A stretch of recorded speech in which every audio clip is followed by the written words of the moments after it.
cachés que les gens ignorent. Donc notre devoir, c'est de produire des talents cachés. Alors, il a fait un son pour Mobile Production. Arrangé Eric Glodé, le don de Dieu pour la musique de l'Ouest.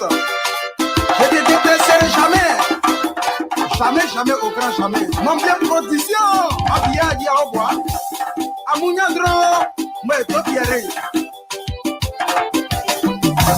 Moye, Piero Momoye, Moye, Piero Momoye, Ato Piero Diabele, Piero Momoye, Moye, Ah Piero Ndato Piero Sopranoseide, Ato Piero Diabele, Akosiao, Moye, Piero Momoye, Moye, Bosa Ivan, Momoye, Piero Jimobere, Manoyemo, Ah Piero Jimobere, Manoyemo, Piero, baby.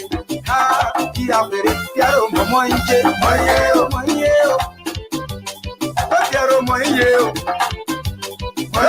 Moye, Piero Diabere, La Poye Diabere, Soy no Dunembe, Mobile Amado, let's appeler. Chiamone Chipayone, Mawaja Chipayone, Chia, Plebone na Kanyopo. Siagutiena, de Kanywe, Kanyon de Koga, Sepa Dea, Piero Moye, Piero Moye, Piero Moye, Moyarwa, Oyawesa, Moye, Chiblo, no Pigeon Bopa, Peruno, Maboye, Piero, Moye, mon bien production. Copier mon bien production. Assez au plano. Y'a un l'homme au côté. Piero Moye, Piero Moye, Ericona, Piero Moye, Piero Moye, Chalicona, Piero Moye, Ato Piero Moye,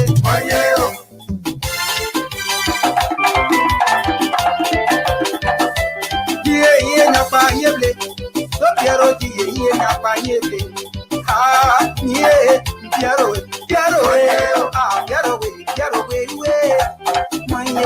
Piero, Erico Jato Piero, Marebo Mujato Piero, Erico Jato Piero, Miamo Daka, Yojaleco, Yopa, Opa, Yede Yanni, Play Pratique, Yao, Anade Flo, Ajade Atia, Yoruba de Kiabudia. Ono omono ne kadu player. So ba somo soble so danyo. Paseble asenyo na yeta esa ye di bo salire. E to piero jawe ke. To piero poinso weke. To piero iwa mofa. Kaya no enka sene la taya mo la rusiane. To piero ki agba ile papa ko. Kia o a to piero moye. Ah, tu agba mo e.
Mama, what you want?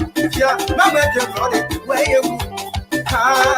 Je sais ma jacket. Shut up, Mama, je sais ta jacket.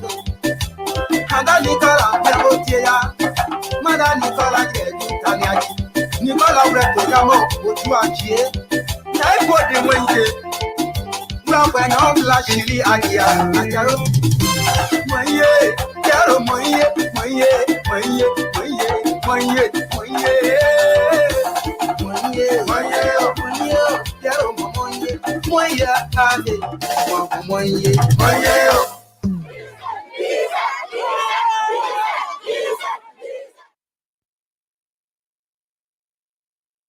we want to welcome you to this broadcast. I'm Afonso Zayenso of the Liberia Public Radio and our PR TV on this beautiful Wednesday evening.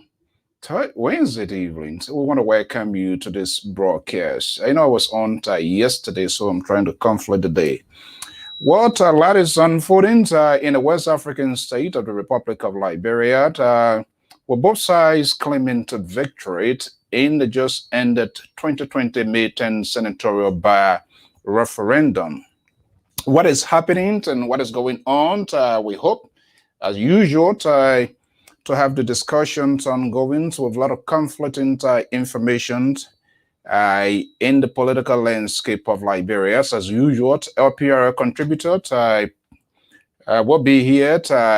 Amos Joy from Atlanta, Georgia, the liberal progressive. He disappeared yesterday. He went off the radar completely. I don't know why he did not show up, but hopefully he will answer a question here. Samson Brown told deliberately disappear yesterday. And our contributor, who was also a strong supporter of the ruling establishment, Professor Asese Labor-Zawolo, they're all going to be here this evening and monitoring what is happening from inside Liberia. We're going to take a discussion. And of course, you as a listening and follower, we will also make you to be part of the conversations. It is a volatile situation. Clashes in Buchanan, supporters of opposition, Nyombli Kanga Lawrence, a one-time senator and a former foreign minister of the Republic of Liberia, Minister Gbesonga Fenley. Clashes went on in Buchanan today. But the key question now, when will the institution responsible for the conduct of the election, that's the National Election Commission, so when will they kick off? Well, ahead of the elections, there was momentum build, and also he was in high spirit, anticipating for the win. And it is glaring that the ruling establishment, Mosorado County, has been their stronghold. There was a big political slick away from them the last time when Senator Abraham Darros Dillon defeated Politat Wee, who was a really unknown candidate that the CDC put forward without taking into consideration the task and the risk involved. This time, to resources, finances, and everything else you think about was heavily invested in Mosorado County to get a political gain by the ruling establishment. Representative Thomas Fowler was then featured by the ruling establishment. They launched what they call a tsunami at the most famous Samoan Kayando Sports Complex, Aksa Morovia, in Painesville City, and politicians, stakeholders who were making political commitment of their victory. And if they don't even win the election, potentially some of them could relinquish or will not seek re-election. But I see that as political rhetoric, it's non politicians always in the habit of making bizarre statements, and sooner or later they distract the statement. What? The launch of CDC captured the imaginations, if not the leaders of the executive, but for the most part, supporters within and outside of Liberia. That this time probably it could have been an easy war. What? That seems not to be the case. It is yet, the race is not yet over. We cannot come to conclude. But however, these very political institutions, their supporters, surrogates, and talking points talking studios are now propagating and claiming the victory, jubilations, and chanting, which is echoing through and outside of Liberia, including the USA. Well, let's take a little bit back here and see at the time here. I'm hoping, let's see here, at the time when CDC then launched this, what they call tsunami rally at the Samuel Kayendo Sports Complex.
Let me announce to you, fellow participants, that after this program, all districts will have an after party. Everything is arranged in your district.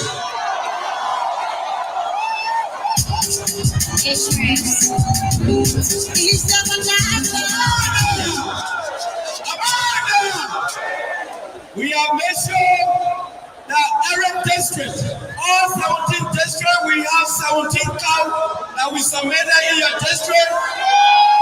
And after this program, all your district have the after party. The veteran will follow you. First edition, I want to say thank you for giving us this opportunity. Let me take this time to say a big thanks to the Excellency, the President of Liberia and Senate Bearer of the Mate Coalitions of Democratic Change, Ambassador George William, who is a big brother. Ambassador William, when I was in the refugee camp, Ambassador William brought me to Liberia as a refugee. He gave me the opportunity to serve as director for the George William Foundation. After that, he supported me and became the representative for district number 30. I want to say thank you. Again, Ambassador William gave me the opportunity where I'm serving the people of Maserati County as the senior senator of Maserati County. Thank you.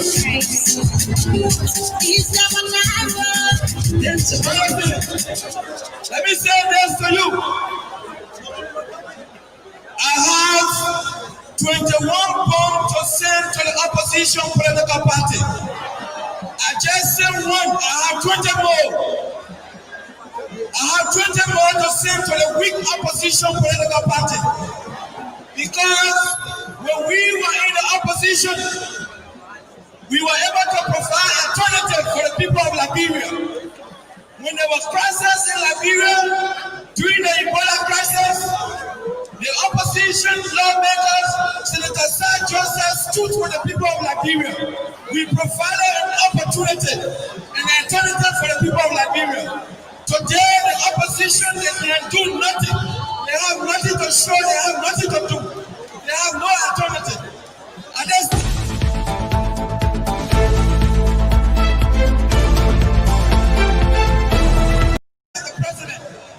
Mr. President, Mr. Chairman, and fellow policy, I was chosen to serve as campaign manager for this campaign. If we don't win this election, I will not run as a senator for 2023.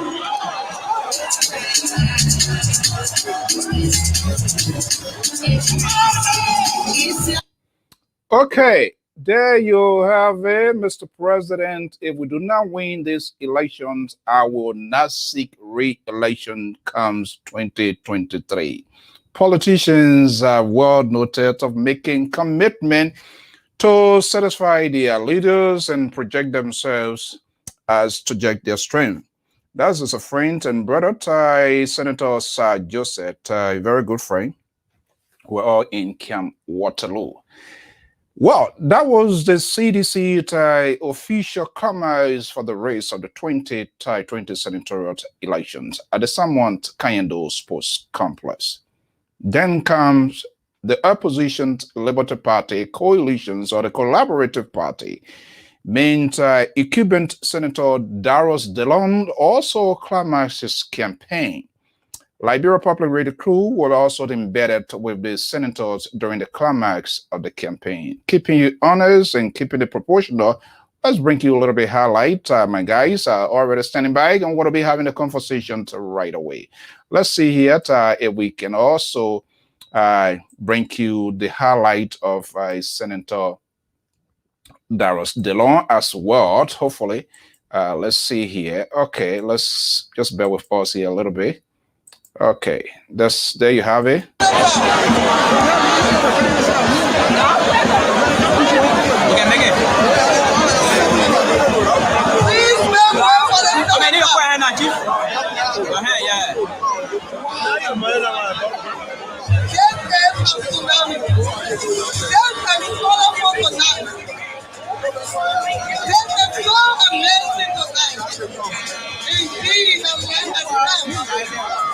People are Liberians all over. What another country have done tonight? Just to welcome them. Hey, hello! Hello! Listen up! Open the corridor! You! Open the corridor now, okay? If you don't want to get hurt, open the corridor now!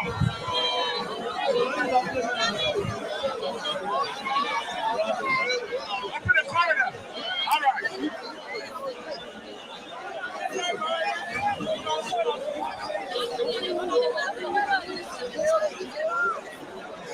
Open the corridor.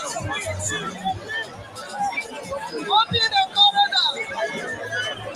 Everybody is not here tonight. Open the corridor.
Okay, so let's get a ball rolling. Time is fast spent. It's 8:15 p.m. Eastern Standard Time. My guys are standing by. The Liberal Progressive in California is standing by after his summary disappearing from the scene yesterday.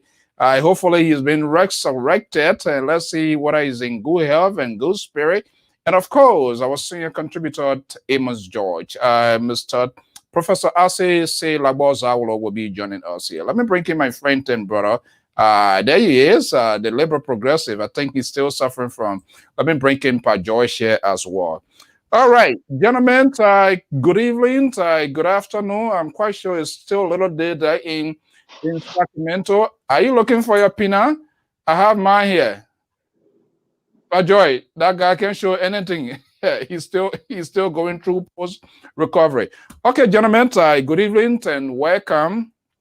We all been in this. It has been a long haul, and we are in the finishing endpoint, but yet to be concluded because both sides are claiming victory in their own right. They are talking point, talking studio, promulgating their messages of victory and chanting and jubilating. The Liberal Progressive, good afternoon, good evening, and welcome.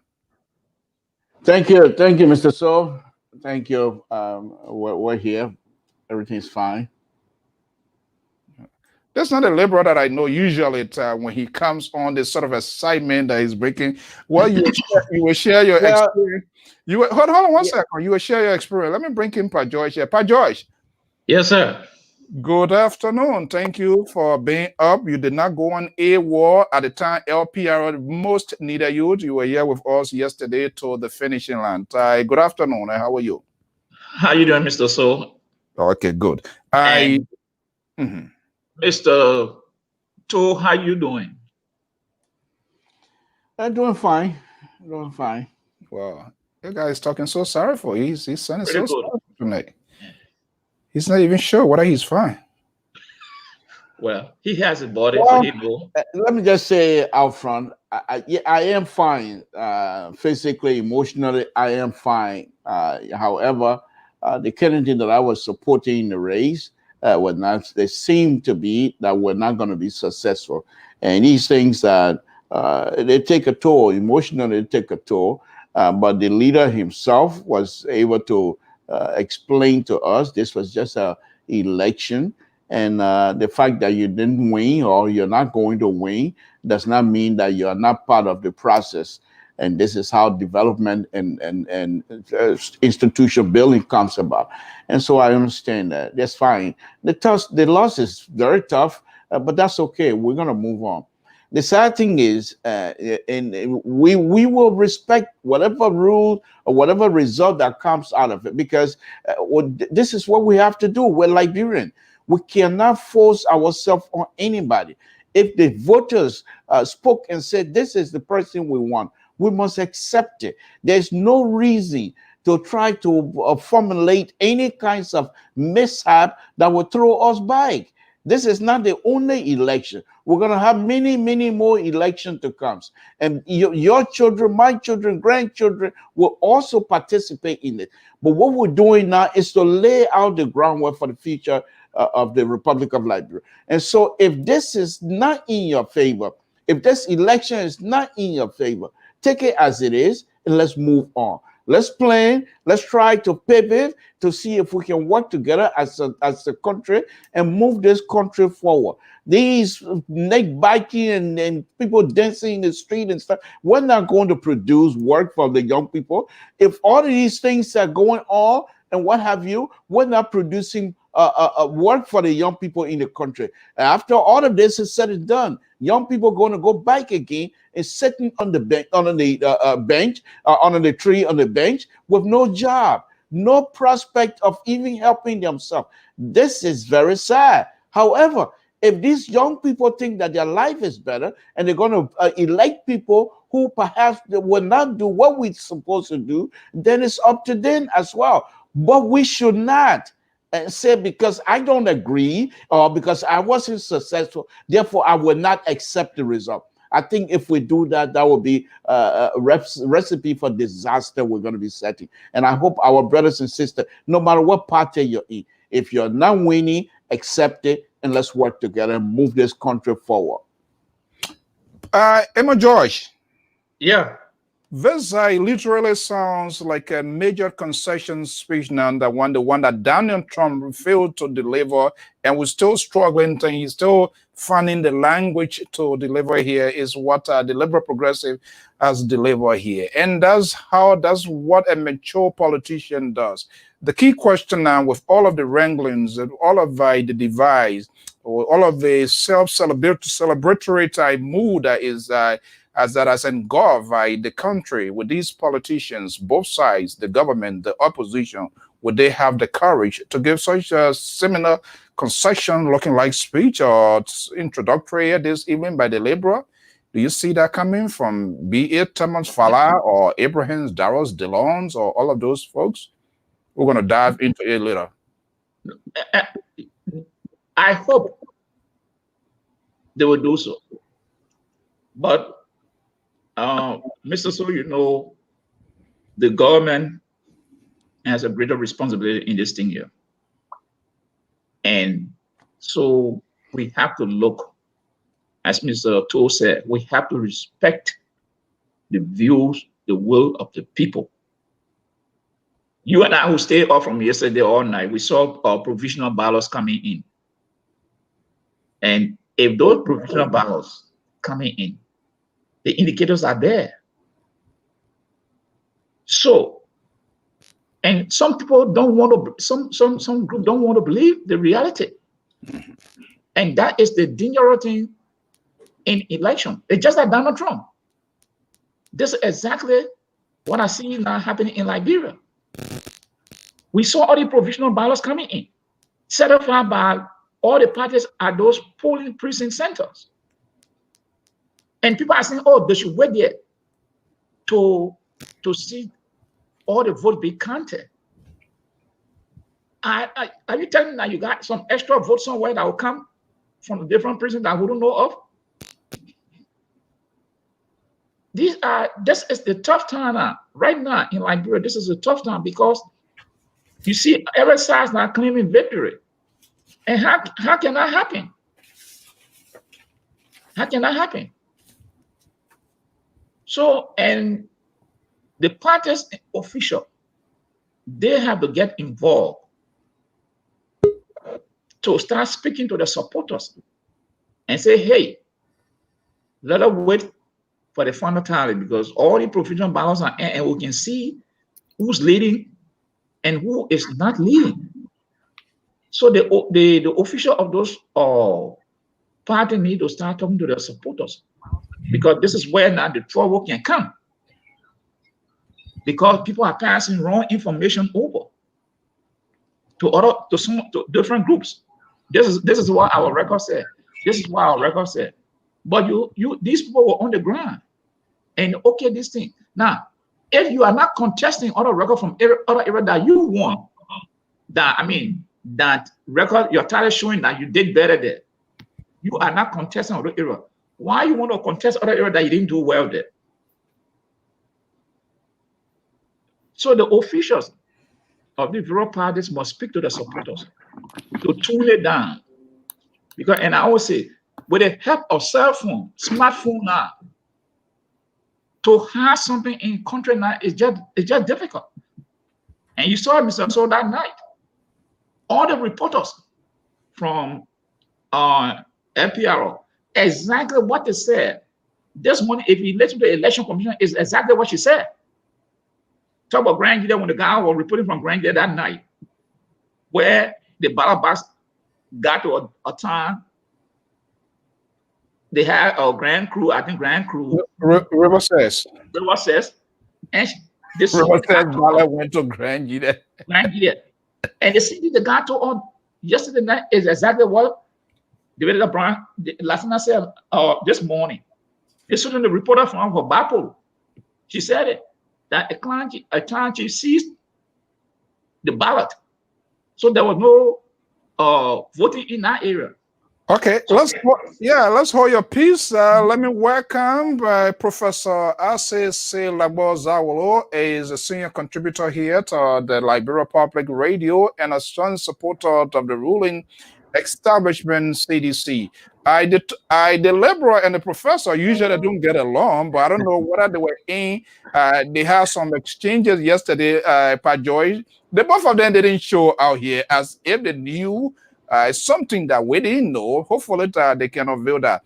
Professor, is that a tally sheet board I'm seeing behind you there, or I'm saying like a linear equations or simultaneous equation? What is that? No. That's just one of my classes I was teaching today, my pre-calculus class. Pre-calculus. Okay, I thought you were privileged to have the tally sheet. I sent over this. Just kidding. All right, Professor Tai, good evening and welcome. Yeah, good evening, Mr. So, and good evening, Mr. To, and good evening, Mr. George. Nice to be on again, and I was listening. Actually, I have a class going on, taking the final exams, and so I kind of let them, know that I'm going to come on to do my patriotic thing. I was listening, and I think I share the sentiments of my colleagues here. First thing, let me sign up something here that will be strange to many people, maybe to hear from me. Okay, can you elevate your camera since you come and sign up at, I don't know, is that a Bob Woodrow tap? Are you going to blow a whistle here this evening? Or the Libera is staring and looking at you like if you want to. Let me see whether that's better. Is that better? Yeah. I think is this better? Yeah, much better. We can manage it. Yeah, so, well, here's what I wanted to say. Look, I think it's about time we revisit the Election Commission. There's absolutely no reason why we cannot get a complete result from Monserrado, Magibi, Bassa, Bong within a day. The longer the people are, this result is going to be in suspicion, the more rooms you create for tension in the country. It's about time the Election Commission take the elections and Liberian people seriously. The present performance in the Election Commission is unacceptable. We should be able to know the results from Monserrado at least. The area is accessible. If the results from like Grand Gide, parts of Nimba, and some of the other countries come in late, that's understandable. But this election is so important for us. And every side is claiming victory. And you could have switched all the tension by actually being ahead of your game, and so I think I'm disappointed in the Elections Commission. Well, Professor Zawul, they said that it is a provision of the Constitution that provided that the allotment of 15 days. So in order to change that, you have to go to have a referendum because it is a constitutional provision. That says what? They say that the law required that after the election, the NEC has 15 days to make the final announcement. That is when there is no contention raised from the opposing side. They say that is what allotted to them by the Constitution. Yeah, they said up until 15 days. It doesn't mean you have to exhaust the entire 15 days. Mr. So, yeah. Let me just make this thing clear. The reason why I'm kind of quiet pretty much tonight, it's not like I have nothing to jubilate about. It's my country. We have an election. And up to this time, we have not heard that somebody have gotten hurt or somebody got killed. That's a blessing. That's something for us all to rejoice, no matter what side you're on. However, Mr. So, these things are not done in isolation. If there is anything, I hope not, but if there's anything to come out of this thing that might be negatively affecting our people, not only the government is to be blamed, but I will fully blame Dr. Weah himself. I've always come on my show here and consider Dr. Weah the father of the nation. That's what I know I'm older than him, but he's the president. He was elected 61.5%. He didn't come to this position in the back door. People looked at him. There was other people that were involved, and they were able to judge. No matter what you think, he was elected, duly elected. However, this election, the government and Dr. Weah started on the wrong foot, my opinion. When they insisted that this election, specifically Moserado County, they must win Moserado County at all costs. Do you know the qualification of all Liberians in terms of their mental status? You don't know that. Do you know how many Liberians are on par with you when you say, I want to win the election by all costs? That's a party position. But other people might take it differently. You are the president of the Republic of Liberia. You can say something to encourage your partisan, but to insist on that, and that becomes a campaign cry, a rally cry to everyone else. You have now boxed yourself in a position where if this thing turned against you, most likely many of the people that follow you and love you will not accept it because they will be afraid by you being hurt. Professor, before you come in here, Mr. Toll. Yeah. When talking about the Libera, are you there? Yes, I am. How do you understand the interpretations or the expression by the president when he said we must win it at all costs? We know Moserado has the largest vote when it comes to presidential. We know Moserado is the major political seat, which any political institutions of group that will be going in a race, they will express that. They will say, hey, look, we need this in order to solidify their political strength. So where is the indictment of the president? I agree with the interpretations you're trying to present here this evening. I agree with you. The president has the right, and he did that. That's fine. My quarrel on this is this. Not every Liberian are on the same level. Not every sedition are on the same level. Now, for me, as a layman, the president is telling the partisan, we have to work hard. We must do everything within the legal confirm of election to win this election. That's how I would take it. But here's the issue. When you do that, and you have already said you must win the election, must win the election at all costs. What if the election is not won? Are you willing now to accept? Yes, the other issue here, Mr. So. Yeah, look. The president is not isolated. He knows exactly what is happening in the country. The confusion among the partisan is brewing. The president should take the lead. Invite Thomas Fowler, invite Dallas Dillon, and have these people to speak to their supporters. To say we have law in this country. So let me finish that. We have law in this country. We have election commission that will determine the result. Let us hold ourselves, no matter what. Let's wait until we get the result coming from the election commission. But by you getting poor washer result, and now you're going all over the place dancing, you know what you have done to your own supporters? Yeah. Do you want to tell me now these people that have invested so much and now you have given them hope based on poor water report? Yeah. Will you not accept these people to accept the result if it goes against them? Okay, let me have the Mr. Toll, let me have the professor to respond because Samson went. You see, Mr. Toll, I think you are a little bit ahead of yourself. I think we are ignoring the fact that this is not the first time this has happened in Liberia. Generally, election commission have poorly performed. This is not a Dr. Weah issue, and at this point, I don't see why you are so alarmed and fearful of the possibility of violence. I don't even see violence anywhere near this whole thing.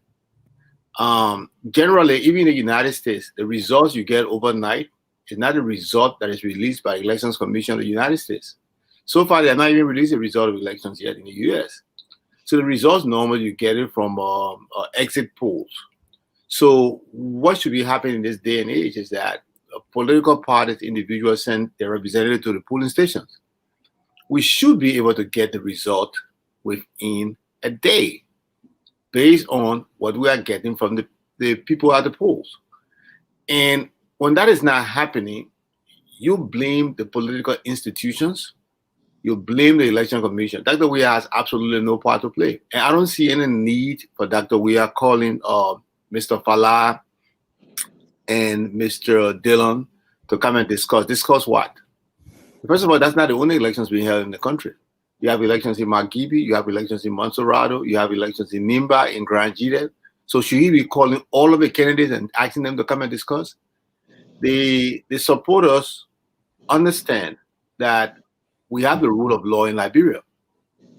And I can assure you that the CDC has informed its partisans that the result of the election must be fully respected.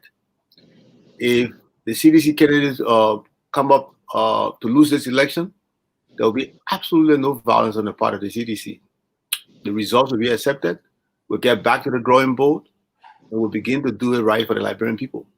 So I don't understand your trepidations here, really. I don't understand why you are rushing to conclude that there will be violence from either side because the result might not favor them. I really don't see the reasons. First of all, it's a disrespect to Liberian people. Let's be honest. The people voted freely. There was no fighting. There was no tension. Let's respect them. Let's give them that honor. The same young people that you think could possibly, the overzealous young people that you think could possibly come up and engage in violence are the same young people who voted yesterday freely, fairly, did not bother anyone. There was absolutely no tension. So let's honor Arnold, I hate to interrupt, but I'm not too sure whether you have been reading something coming from Grand Bassa. I read everything. That's a tension. And you cannot say here tonight that there's no tension in Monrovia. I don't see the tension. Okay, if that's the case, then let's talk about tension. I'm not projecting or predicting that there will be a violence. But my concern is, our people, are they sophisticated enough to understand that when you bring their emotional level to a certain position, assuring them based on the information from both parties to say we have won? No. Are they prepared? So let's do a piecemeal here. Let's do a piecemeal here. You know, that's some of the thing here. I try to be a little bit something here, but this sort of liberal way of approaching thing here is always so ridiculous. In the midst, can you imagine Joe Biden calling who are this? Mr. Stoll, let me just bust your bubble. Let me just bust your bubble. First of all, every Liberian, no, Mr. Stoll, hold on one minute before you go on comparing me with the Western liberal. My liberalism is based on family value. You know, we know everyone else in Monrovia. How big is Monrovia? Every one of us almost know each other. So if I'm saying people like Falah and Darius Dillon, they know each other. They know each other well. So why will they kill them for them to come together and say, look, we don't know where this thing is going, but let's keep it down. Is that something wrong to suggest? Now you're going to tell me that liberalism is going to bring trouble? Do you think? Do you think the rest? Let me, George. Do you think the rest of the Liberia in total? No. Mr. Toll, I think I got where he coming from. But here is the thing here. I understand where Mr. Toll is going. And I think I would tend to agree with Professor Zawo also. The longer the result drag, tension will start breeding. And there now I'm seeing party leaders not understand to calm the partisan down. Because we talk about provisional ballots. We know the election commission say they are the only people that call with the authority to call an election. And I listened to the press or the spokesperson for the election commission. He was on the radio the other day, just before the election, the day before the election. And he said, absolutely. He said the commissioner has nothing to do with the votes that are taken from the field. They only make official announcement based on what is coming from the field. Now, then he said, if anything goes wrong, that means it's from the field. That's why he said we urge every political party to have their representative present when the vote is being counted and tallied. Now, if the vote is counted and tallied there, all parties signing, the provisional ballot are coming back. It's indicating that somebody is in the lead. But then you see another group saying, oh no, don't mind that result. Now my question is, then where is the tangible result will come from? If other people are saying you should not mind the tally that's coming from the fee. Yeah. Then where now the result not going to come from that will be accepted by all parties? If one party says no, don't mind that result. Yeah. These are the issues now Exactly. that confronting us. Yeah. I commend Liberian yesterday went to the poll. There were a few days after the incident. But to give and take, you would say 90% the election was okay. Yeah. I know there were some places that had the problem. Okay. Now, but the issue now is those results that came in. People are not trying to stray it their way. Now the commissioner has a tax now. So what was presented to the commissioner, is what they're going to present to the Liberian people, or is it going to be changed? Because now they are comparing numbers. Yeah, let me just intrude you a little bit, and the deliberate will come in. And I agree with what Professor Zawulo said, that for Morovia, that there is no need, reason why these districts, these precincts, those areas that were tallied, and if it were tallied and signed by these poll watchers, there's no need that the NEC should be waiting longer to come to that. However, when it comes to up country, that's a different thing. You were saying here yesterday, you deserted all. Nobody know what was going on. You did not tell all what was happening. You said you came here, it's good it came from your mouth. Your candidate was drowning, whatever it is. You're here to tell us the detail of that. But for example, in Lofa, Pat George was here yesterday. There's a town, it's one of the biggest town border with Sierra Leone, our reporter. Only one police officer. And and the citizens in the town there alleged that there were a group of people with authentic voters' card came from neighboring Sierra Leone. On the basis of that, 4 ballot boxes were seized, and NEC acknowledged it. The issue of Grand G there. Just before coming on air late this evening, I spoke with some folks there and some other prominent people. Now there's a little thing because the preliminary, like we said, it is only NEC has the authority to authenticate and verify the vote, whatever vote that is being cast. One town or one area that completely they never voted because of some sort of crazy thing that went on. Now these are all complex things. I will agree if you have said perhaps it is time for these national leaders, all of the head of the political institution and their chairman, the chairman of this political party, maybe to take the airwaves and call on their supporters to exercise political tolerance. But for you to say, George, we should call Darius Dillon and Thomas Fala, please, that is not that's not a total way of doing things. Perhaps you want us to go to two. I feel bad for Liberia.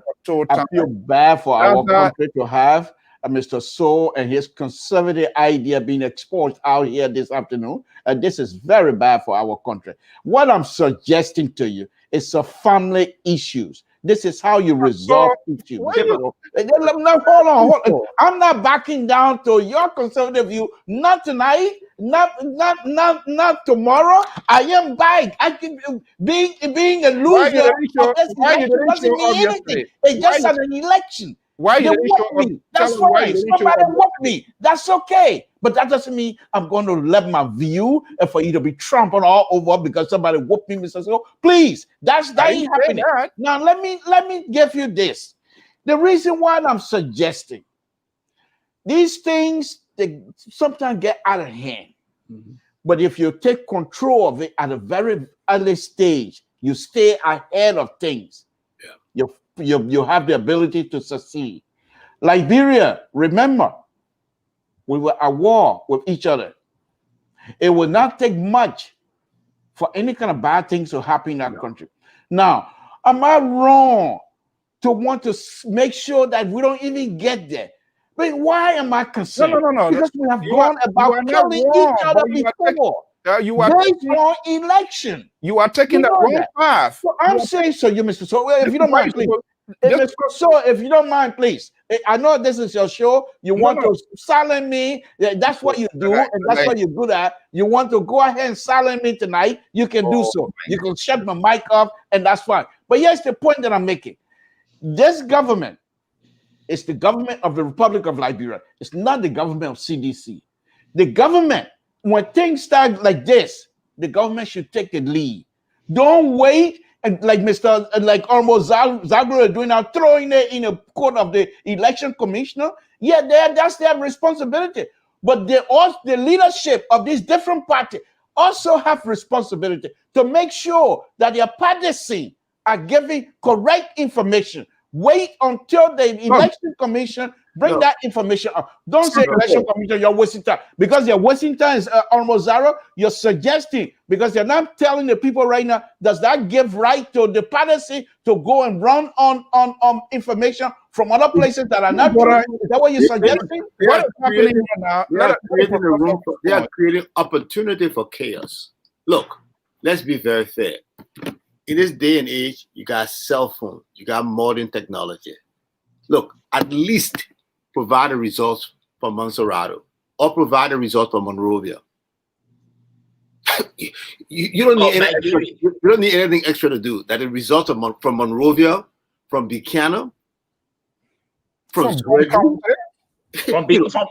Mike Gibby. Some part of those areas, right? Yeah, Mike Gibby is almost my territory. You want the president to intervene. That's exactly what should not be happening. You're giving him too much power then to intervene in electoral matters. What is going to sit and wait for the results? You I'm not asking him to make decision, Mr. Zagro. So by you saying let's calm down, does that mean you're giving him power to interfere into the electoral process? No. Let me bring you up. Let me bring you to a point again. You, the CDC and the CDC-led government, when they see election commissioner complain to you, the government the last time, that we don't have enough fund to do most of the things that we know supposed to be happening. What was the government response? That's what we have. We don't have any more money. Now we don't have the money. Now you want them to run with speed. Mr. Toll. Yeah. Mr. Toll, let Pa George come in. Yeah. And let me just tell you. Now, you're my own Grand Gideon's brother. But even if you were to seek for paramount chiefship, I would vigorously campaign against you, because that's a bad policy for you to come here this evening to tell us that the president should call, the president intervened. What's the purpose of the intervention? Don't you see it? I'm making a point. I didn't say intervene. I said I'm suggesting that the president should calm the situation down. Calm down to say what? What's the essence? I told you maybe you were frowned on the presence of the CDC chairperson who was at a particular polling center and were asking him to move and he refused to move. Those are things we should frown on. He's supposed to be at his party headquarters like any other political parties to wait for their result. All right? That's not a job. Saying what's the job of the I'm not giving in. I'm just gonna let your other partner, your other conservative partner to speak, and not because I'm afraid of countering to both of you, but for respect and the respect of the audience, I will let your other conservative partner take it over. Yeah, and you see, sometimes in so many cases, we don't want to draw the leader into it, which is the president. But today, I don't know if you follow the story. The president left, he went to Basel. I'm concerned why he went for. Today, you saw the people, these are some of them we're talking. Yeah. The people that in Basel, seeing that the president has gone there to talk to the election commission to change the result in Western Finland. People are in the street today in Buchanan. So, at this time, the president must be working a very fine role, thin role. Mm-hmm. If the president called Thomas Falana and Donald or Dillon to do anything, somebody will make construe that meeting and say, maybe Donald Dillon has been bribed to waive the election to Thomas Falana. our people had to make us through it. So right now, I expect political leaders to talk to their supporters. That's right. Let the political leader talk to their supporters. That's their job. That's right. Look at Molba Molu yesterday drove to Oro at Islamic school right in the curb there. He went and walked straight into the voting precinct. That was so now, ridiculous. As a party chairman, I thought you're supposed to be to the party headquarters calling your people on the feed. And he went there, he said, well, he wanted to make sure that the vote are protected. But is that your job, Molba Molu? Yeah. You see, these are things people do to create tension. Yeah. And people in that place were getting agitated. Yeah. And they were demanding that he leave because they said he's not supposed to be there. Mm-hmm. But he said, Molba Molu, he was chairman. The police, the guy was like, I'm not moving. Exactly. That action, it was wrong. It was unacceptable. It was irresponsible for a party, a ruling party chairman, even be the opposition party chairman. That's what I said. These people, they just lack of political tolerance. You're supposed to be in your war room. You're supposed to make sure to see whether vote coming in. You're supposed to see people that are representing you, not to go stand there. You wear a t-shirt and it's asking you to become so defiant. That's their job for them to speak. But for the president to call for calm, that I can't agree with. Mr. So, it speaks to the incompetence of the election commission. Exactly. Yeah, that's not supposed to be there. And when it happened, there should have been consequences. Look, let's be fair. We're getting ready for 2023. And I think the discussion Liberians should be having right now is asking the entire commission to step aside and a new commission to be created. This commission cannot perform. It just can't do the job. And we've been faced with the same problem year after year. We have the same thing. There's absolutely no reason why all of these things are happening. A political party leader who behaves in such a way, there has to be something put in place to make sure there'll be clear consequences that will even not give him the thought to even do it. In the absence of those things will happen. And let me come up to talk about this whole thing about the president, going to one place. I agree with Mr. George. The president has to chalk a very fine line. Be very careful about his movement, especially if I were the president, I wouldn't go to Grand Bassa. That was a wrong timing. Yeah, it's ill time. I don't even know. Not to intrude into you, Professor. I don't even know. I was told today by a close source within the very ruling establishment. Look, hairs are spinning within the CDC, even within the NEC. NEC should have come us today. I was told by a credible source that in that briefing by NEC was put to a stop. Who did that? Why would the president go into a battleground state knowing all that is happening now, even if you were going there to walk about whatever? Wrong timing. He's supposed to be sitting now at foreign ministry or either executive marshal to see what's going to happen. His movement into those battle zones suggests, something fishy. It's just like that.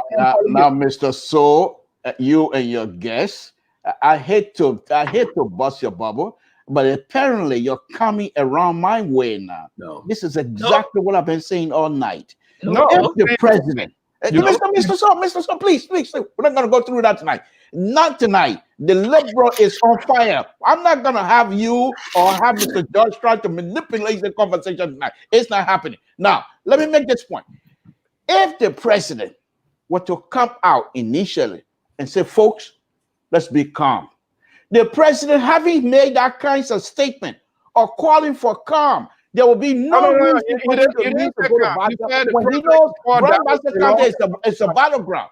That's the point. Why so once you don't have the intent of calling your citizenry to be calm, you yourself will try to evoke the emotional aspect of all of this thing that perhaps might cause us.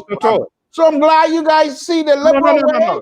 But that's what we're here to do. I'm here to educate you based on the liberal value and everything else. You get it wrong. Maybe that Mikey and other people are going to join you. They are your liberal friend. You said initially that the president should call Darius DeLong and Thomas Fowler. For what? That's what you said. right? Yeah, but what was the reason? What was the reason of me calling them? They don't. He has no business to call them. That's not his job. Why not? How do you calm the situation? Tomo Farah has lots of people that are following.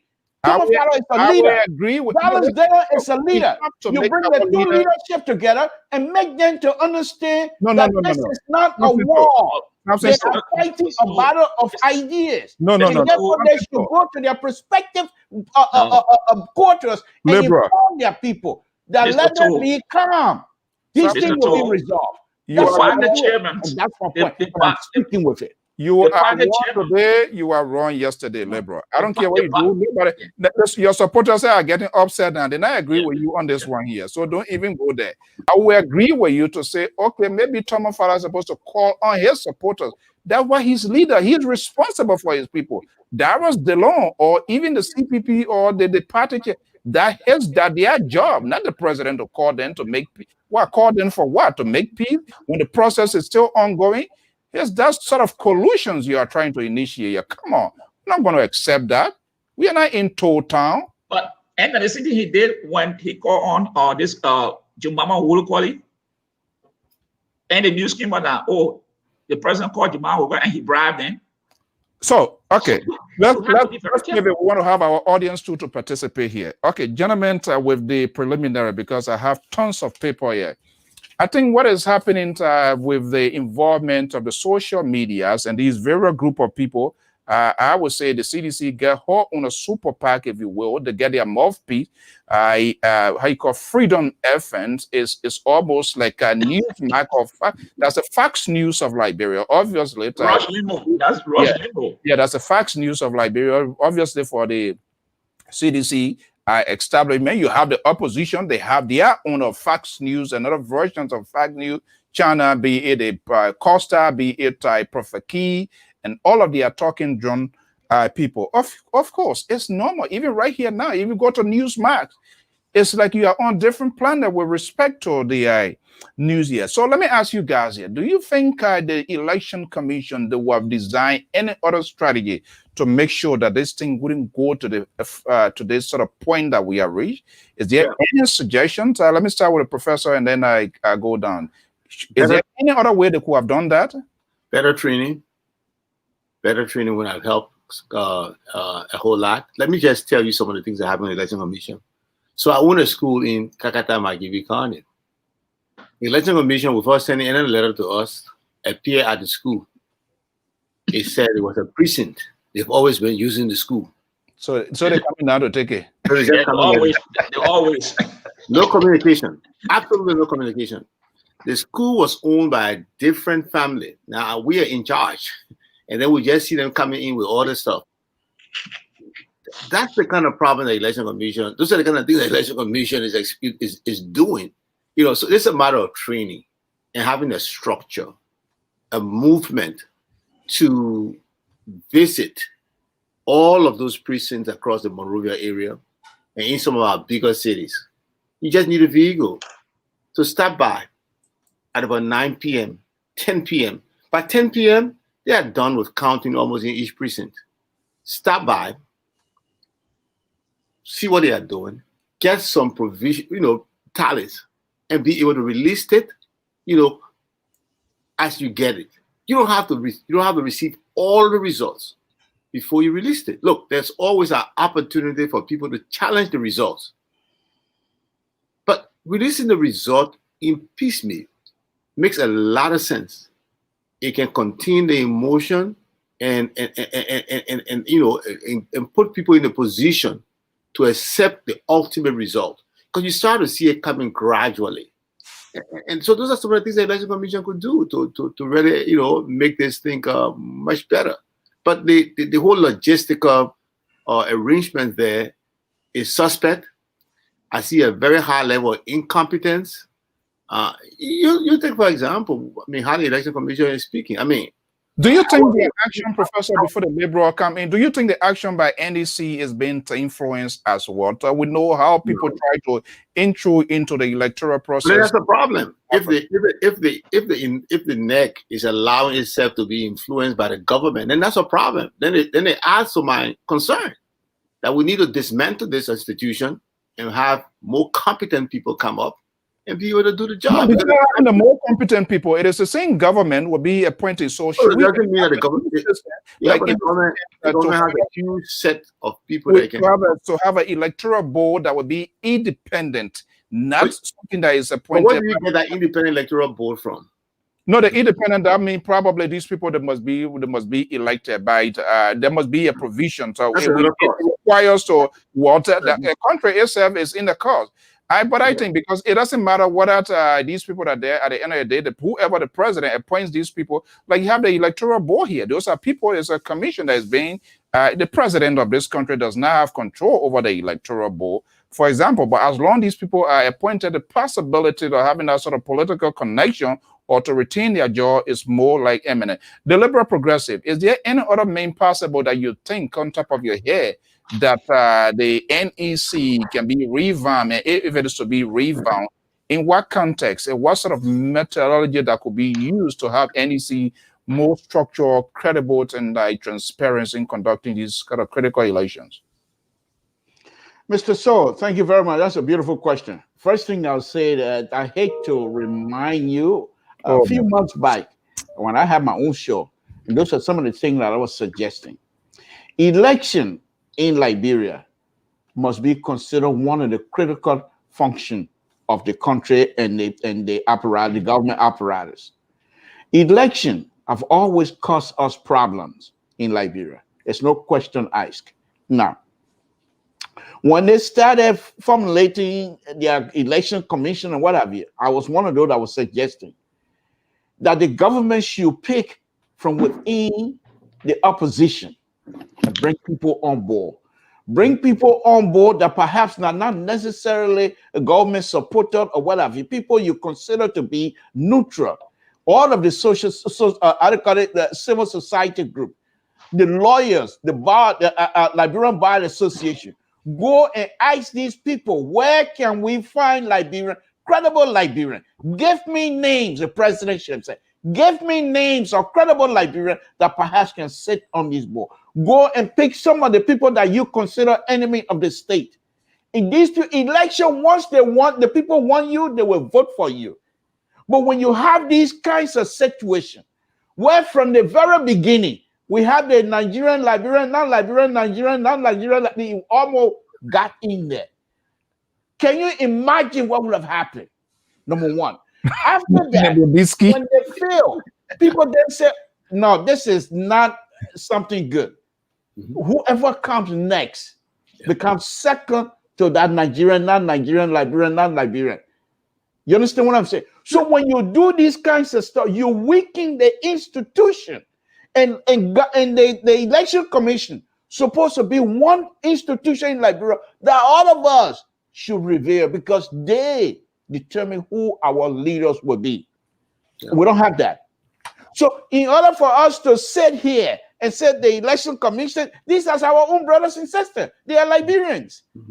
Now, another thing I want to bust your bubble on, and I like to do that here tonight because that's the only way that perhaps I can impact on you and your conservative guests, that the liberal behavior that I'm trying to exhibit and trying to teach you guys here tonight, it's not a bad behavior. When the election commission started, they asked the government, they gave them the budget. Samuel Twain and Dr. Weir and everybody, oh, the money too plenty. So, okay, they cut it down, and they cut it down to the minimum. How do you expect these people from going from one place to another to be able to report, as Professor Zagro is suggesting, report instantly? Where's that instantly coming from? They don't have the money. What can we accept that? The first thing we need to do, and this is what I'm going to close on this subject matter. The president, I was suggesting, the president should be able to stay ahead of this thing by calling on the leadership. It's not the political leadership, but those who are vying for this position. They are critical. Their voice is very critical at this moment. They need to call their supporters with the president influencing each of them to say, we don't want any mess. Let's do what we can to make sure that the credibility of the election stands. Not only the election we should be concerned with, if the Liberian people start losing credible information on this election commission, what will happen in 2023? If the people don't have credible, they don't have any kinds of credence in this government, what will happen in 2023? You think they're going to accept whatever the 2023 is going to give them? So the institution building process, it's not just for today, it's for tomorrow. You eat palm butter today, you must be ready to eat kesali tomorrow. Because if you eat palm butter today with rotting fish, your stomach will run so much you will not be ready to eat kesali tomorrow. This is my point, Mr. Sol. Pa Josh? Yeah. Look, when these people were being named on that labor show, I told him that I had reservation about these people. I told him on the labor show right there. Mm-hmm. He was jumping. The other brand of is qualified. I said, I'm not gonna. I told him, I said, I'm not questioning the qualification, but I said I have a reservation because I said these people that 2% we had nominated name. It was a bed that he had one. The triple woman, they said she was edition. The other brand, they said she has some personal relation with President Weah. I said, you see, these people are going to this commission already with people start with criticism already. Then we'll come to the logistical support of the commission. Maserati, we know Maserati is accessible. I can tell you it's accessible by road. You can use motorbike to get any part of Maserati. You cannot tell me that, except then you don't know Maserati. You can get it out of a car or by motorbike nowadays. Yeah. So those areas we should have been able to start getting resolved by today or even last night. Yeah. But one thing that I heard from the commissioner that really got to me.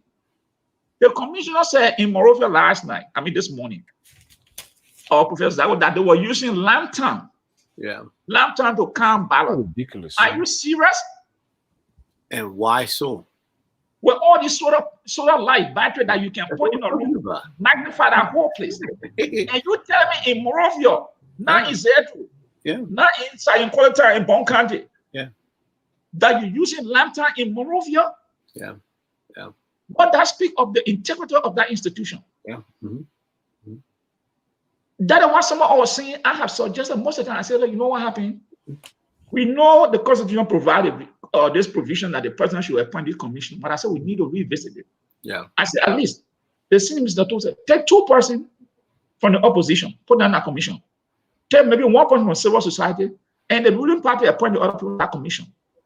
In America, the commissioner, three Republicans and 2 Democrats, and you have these people. And you have the representations of other groups of sort of civil society. Yeah. So as we're saying, this election commission, I think it is now time that the Liberian people revisit this commission. That's right. Step aside. Because this election, this is a small election. 2023, it will be a hectic one. And lastly, the government herself, election has problem. You cut down the budget of the elections. That serves as an impediment to the very institution. Yeah. But you want to demand 100% service. You want exactly. But again, you're cutting down the $1 budget. to 7. Yeah. But again, you can look. That's where the competence of the leadership of the commission comes into play. Look, budgets are being cut all across the board. Every institution in Liberia, every agency of government, the budget has been cut because the country just can't raise the revenue necessary that it should is actually needed to run the economy. So that's just something that is clear. You know that they're going to cut your budget. That's where you have to be creative. Look, police stations in Liberia, some police stations in Liberia, I don't know how they got it. They already have solar panel to run them. Yeah. So it's the creativity, innovation of the leader that can address this problem. And it looks like be preemptive. The National Democratic Institute here in the US has supported elections all across the world. The Carter Center has supported elections all over the world. the Association for Free Election, AFLEX, or what, I forgot the name of it. Carter Center. Yeah, they've supported it. Look, when you have the right people in place and the people are preemptive, they will do the right things. We have a mega resources to be, look, because election has serious consequences. The security and safety of the Liberian people hinges on elections. So I agree with some of the suggestions you guys are making. Maybe it's about time we begin to rethink about election commission. Professor, Mm-hmm. and you know, and this is where some of us said that this process wasn't going to be credible, and that's why some of us called for the RPR African Star. There was an editorial, a commentary that I called for this election because these were some of the things that we forecast. Now, the question here now, what was the essence, or these political parties or these actors, were they only focusing, oh, we want the voter roll clean, we want the FFR, this, that, or did they look beyond that, the processing, the facilitation, how these ballots even going to come out, even the very ECOWAS that went in? What were some of these conditions that they considered for even to allow this process? Like we were talking about yesterday. Can you imagine one police officer in a town and the people sees the ballot box? You know, so I mean, the process itself, there was a lot of challenges involved. But Mr. Toll, let me comment on that thing you said just now. Yeah, what happened? You know, we have been on the show. We said that someone said that the election should not go ahead, and other people said, "Oh, but they have gone printed all the ballot boxes." But if the opposition had decided to pull up, CDC were going to carry on the election. Yeah, they were going to carry on the election. Mm-hmm. So they had no alternative but to participate. Well, I don't think so. I think they could. I think if they felt the conditions were not right, I think if they felt that way, they would have stayed from the elections. But the bottom line is, the politicians in Liberia, for the most, are not interested in the people. They are interested in getting a job and to stay employed. And that's the reason why they went to elections. Yeah, okay, but that's one reason. Yeah. But you saw when they look, Joy, these people, and I said that the lack of political tolerance, and they just after to solidify their political position. They do not have the courage. They are not forceful in their argument. Their way of communicating is not even right. The only call on internet. This is why, as a politician, you must be seasoned. Your tone must be, as a certain period of time, must be. It must be logical, so people will listen to you. But if everything is just crowded up, people will not listen to you. These are conditions that you have outlined and call on the very U.S. and all these international organizations that are supporting elections all over the world. Make a tangible, good argument, condition, tangible. Well, realistic and founded condition that for whatever reason that holding election at this time and considering all of these things, it was not feasible. It comes back to these four or people that were murdered, the missing children, all of that. All of them that were campaigning all around.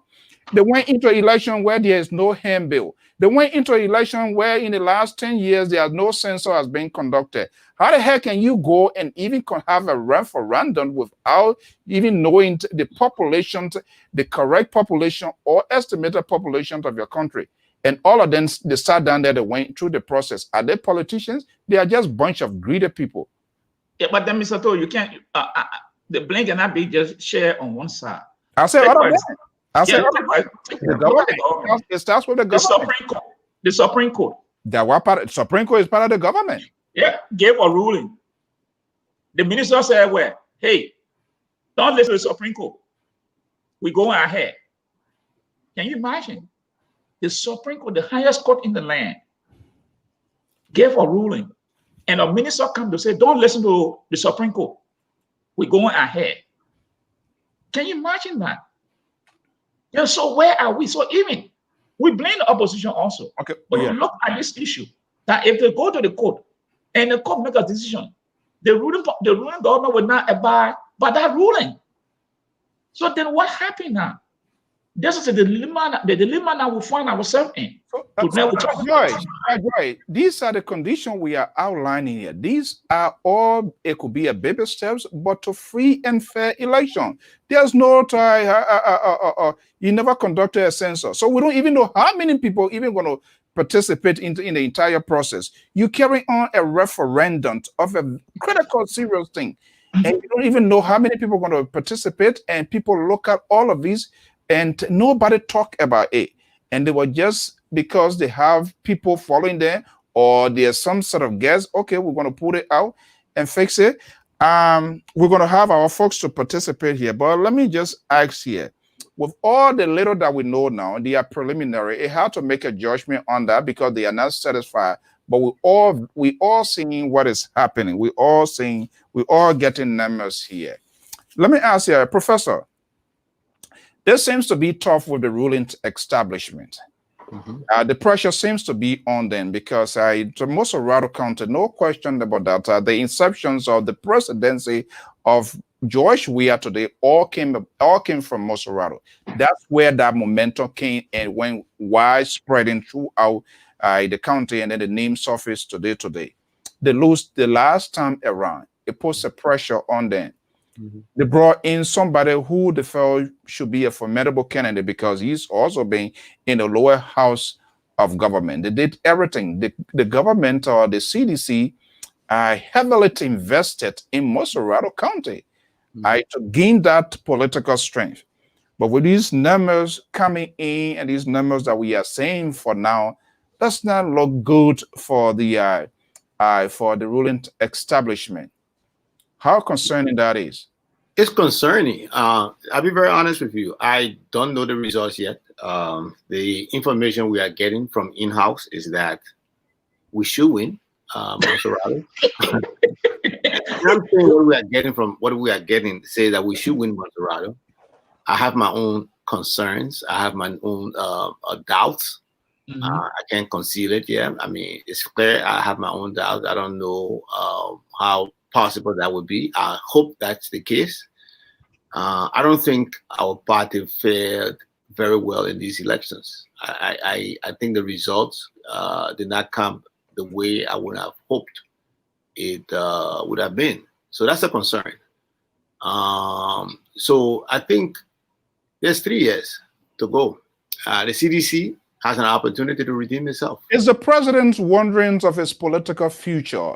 I think so. What we're knowing right now, because if the opposition bloc take Moserado County, it puts a dent on the president's re-election. That I can say for Moserado County. I mean for Liberia 2023. Oh yeah. And here are really spinning within the CDC. These numbers that we see coming in here, if you look at some of them, the margin is so huge.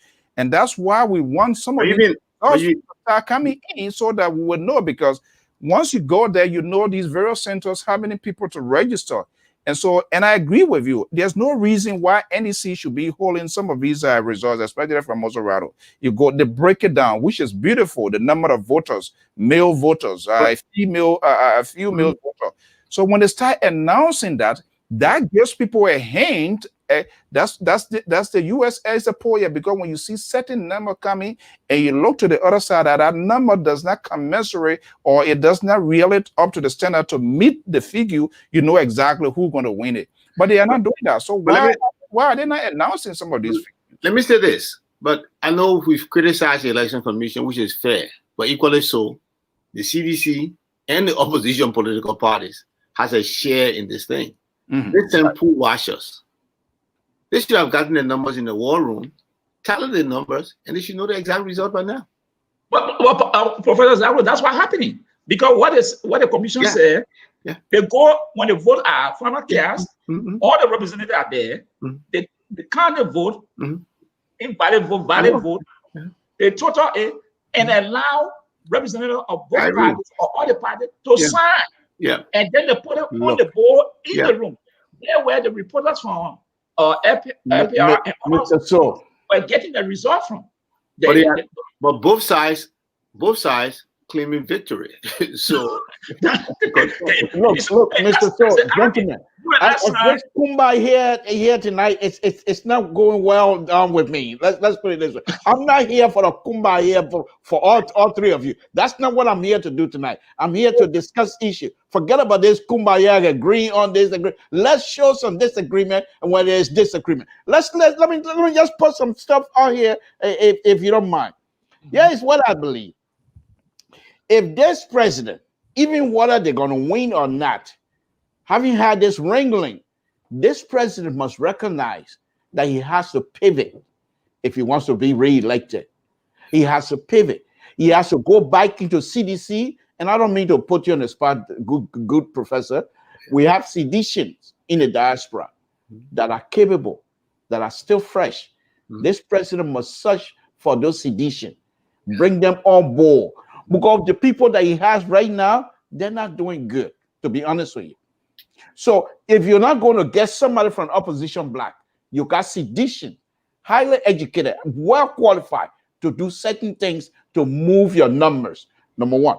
Second thing I want to point out here, if this president, if he truly, they get defeated based on Masrado alone, that will tell me that if he doesn't pivot, he doesn't change to come to the center and try to govern and try and not be the president of CDC, he's not going to be re-elected unless he doesn't want a re-election. But Mr. Then Toole, that's fine.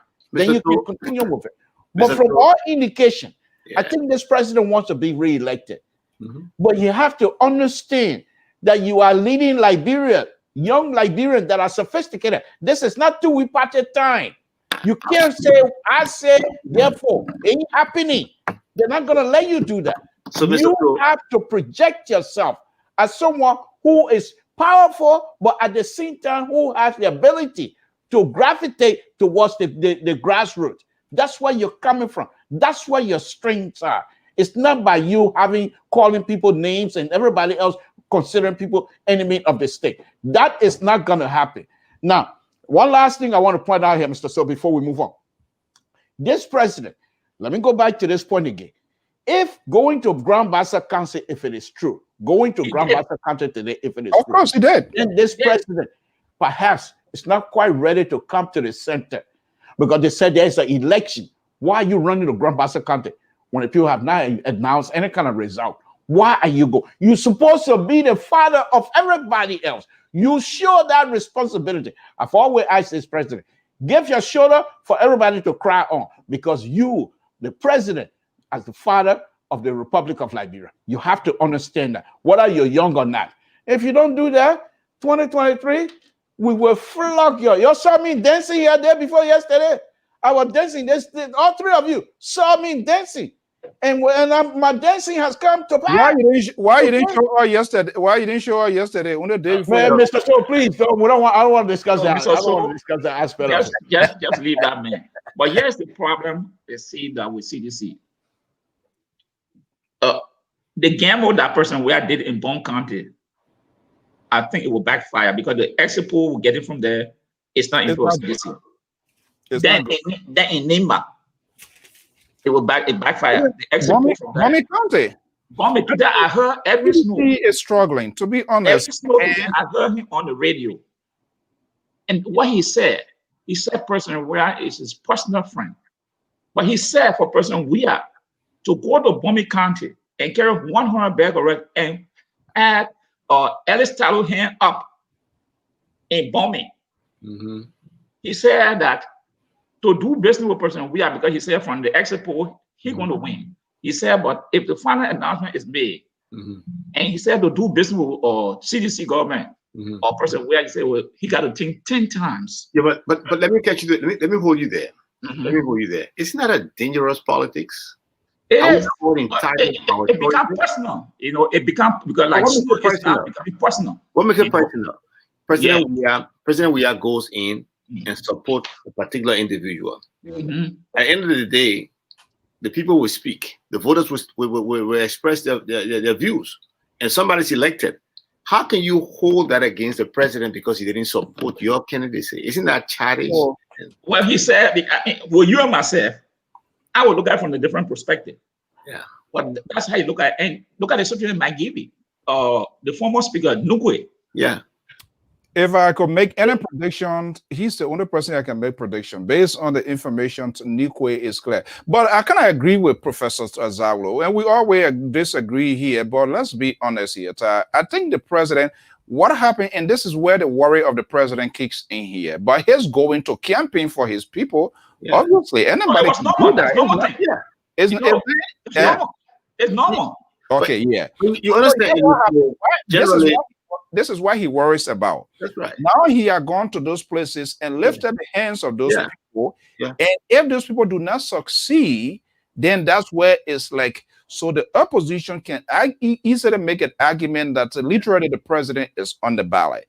And that will cause him to worry him. Look, in 2023, what could be his fate? If he had gone, he went to Buchanan, he went to Mount Ibi, having June there, this number that we're getting here, Nokwe is winning big. And he went to Bon County. He went to Bon County. Bon County is a divided house. The president, the vice president is not supporting Senator Yala. You know that. Obviously, flash. Either Gonglo where is doing significantly well in Nima County. I'm sure of Sando County, Councilor Tia for CDC, going to really pull that one up based on what coming. We're waiting for the information. But I don't think anything wrong with the president campaigning. Yeah. What is wrong that those candidates' hands that he lifted, if they don't meet the mark, then that's a problem. Then that's what the problem. But then it takes us to what the Liberal Progressive said. I think the Liberal Progressive say we didn't come here to agree tonight, but I think he's making a lot of sense. So we are forced to agree with him, because what that says is that maybe President Weah had to strategize to move more towards the center. And that's what I hope to see in the second half of his presidency. I hope to see a president who will put the people first. I know he's been putting them first, but who will engage the opposition in a different way to get the best for our country. So, because the people have spoken, the people have said that maybe the direction the country is taking, from what I'm seeing for now, is perhaps not what the people want. And so it gives the opportunity. It gives the opportunity for the president to engage people like Edwin Snow, the other people like Ida Gonglo, where if she wins, or Nukwe, and the rest of the people if they win. So I think it's an opportunity for us to see. Before we go to the lines, right? There's a greater portion here that Liberians are unhappy. Let's look within the president, within his close proximity, people that are really the eaters of the president. Mm-hmm. I think this is a serious message. Would this president have the courage to make some major or let some people go within his cabinet? Natana Magi is not a good asset to the president. Samuel Tue is not a good asset to the president, and the list goes on. You have a party chairman who talks trash about the president. All right, whether we agree or disagree, can you imagine? Professor Zawlo, let's look in the eyes of the camera here. Do you think this guy should still even be in that position after saying all those ridiculous things about the president and still stand? Do you think any Liberians who knows sunrise and sunset will see him as a real gentleman that can articulate the message of the of the party, and only to come back to say that liquor talk? That's just, it's like a complete joke. Here's what I would say. These are some of the things that even get into to get it sort of backlash and thing. Here's what I would say. I think the leadership of the party of CDC, we need to start rethinking about who should lead the CDC. That's a very important question that CDCians must be able to answer. The second thing I think or I expect to happen is that the president has to come to some understanding that his president cabinet may not be delivering. And so I think we reached the time for a very significant restructure, reshuffling, restructuring of government. I think those are things that this midterm elections have taught us. And I hope that the president will get the message very clear and act on those things, not like 2 months from now. But I would expect the president, as soon as the results come up, to come up and make a address the Liberian people and say, look, we've heard you. And here are the steps we are taking. And you should delineate those steps that you are taking. Reshuffle the government, move people into places where they will be more effective.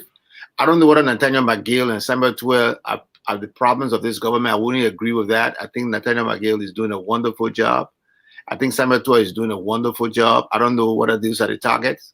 I think we have a lot of people in our government who never look. I take for example. I don't want to. In fact, look. You take for example. Recently, what happened in Liberia? Liberian students performed very well on the WASC exam. Very well for the first time. They achieved the result they achieved. Have you heard about it from the Ministry of Education? No. So there are many others in government. I think it's about time that they exit or they be moved to places where they can perform better. But I don't think what was so accessible in the dying minute of this election. Why he was so media friendly and he was always visible. Nathaniel McGill, I mean. Well, but Nathaniel McGill. Well, here's the thing. Well, I don't know whether Nathaniel McGill has not been accessible, but one of the reasons why Nathaniel McGill was very accessible again during this time was some of the things that had been passing around. The man had to come and defend his name. You know, allegations against him were just too many. But he's a. I mean, Nathaniel McGill opens himself to the press. Maybe not the way you see it, but. You know, I've spent time with your seditions. Are they very honest, not in a disrespectful context? Do they look in the eyes of the president and say, look, Mr. President, this direction is not good for you politically. He as a president and he as a head of the country, this direction this government is taking is not good. Does any of the seditions really have that courage to look into the eyes of the president to say that, or he just willing to hear things that he wants? No. But the president, the problem has not been the president. The president has done a lot of good things. The president has very good intention.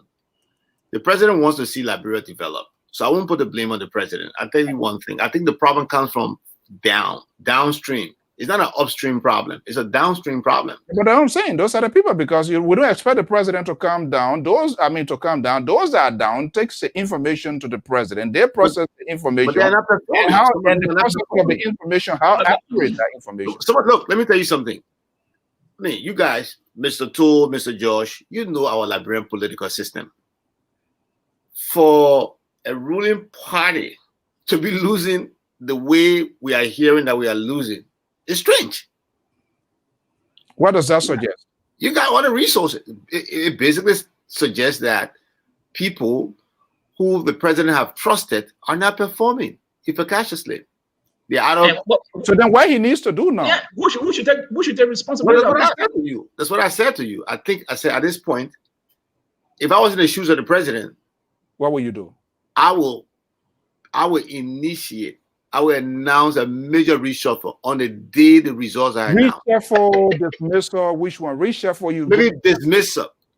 I will almost dismiss the entire government on the day the results are announced and invite some of the people back into different capacities and bring in some fresh blood to move this vision forward.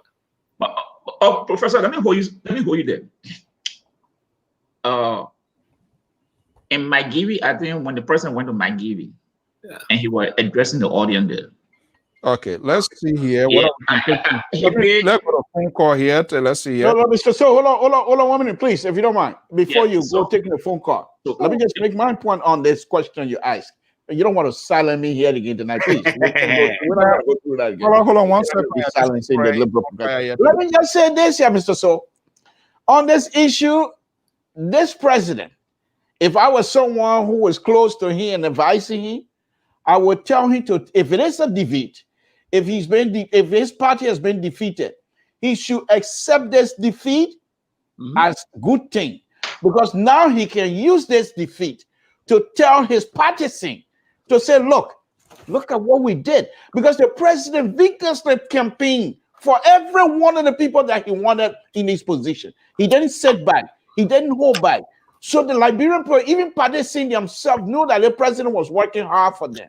But if it's turned out not to be the way they wanted, then he should use this opportunity to say, look, I'm going to change. Because apparently what we are doing, Liberian people are not in favor of that.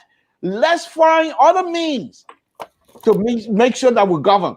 Let me just throw it in your face again, Professor. $25 million map out. Nothing.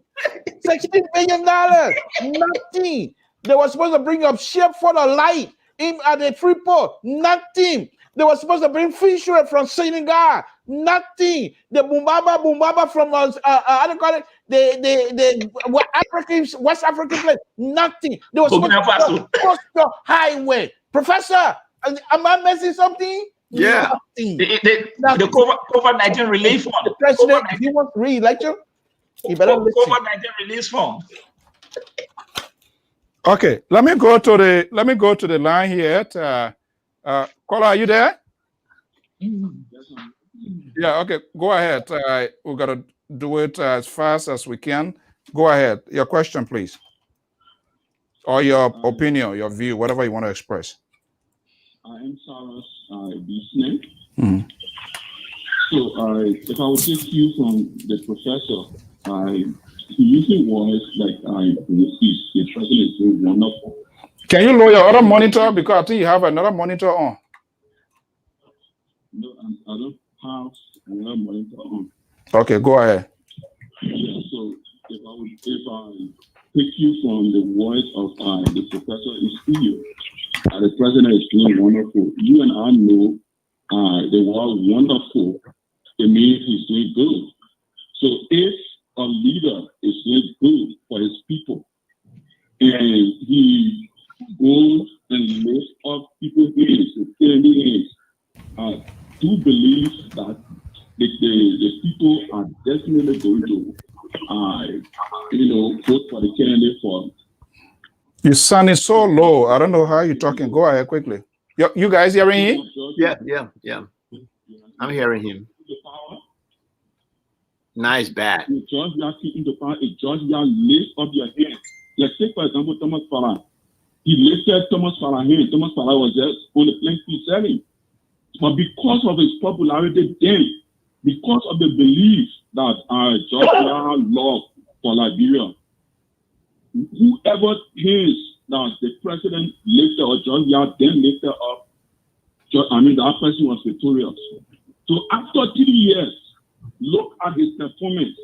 So I disagree if you say that, the president is doing good, it is the people that are around him. That's not true.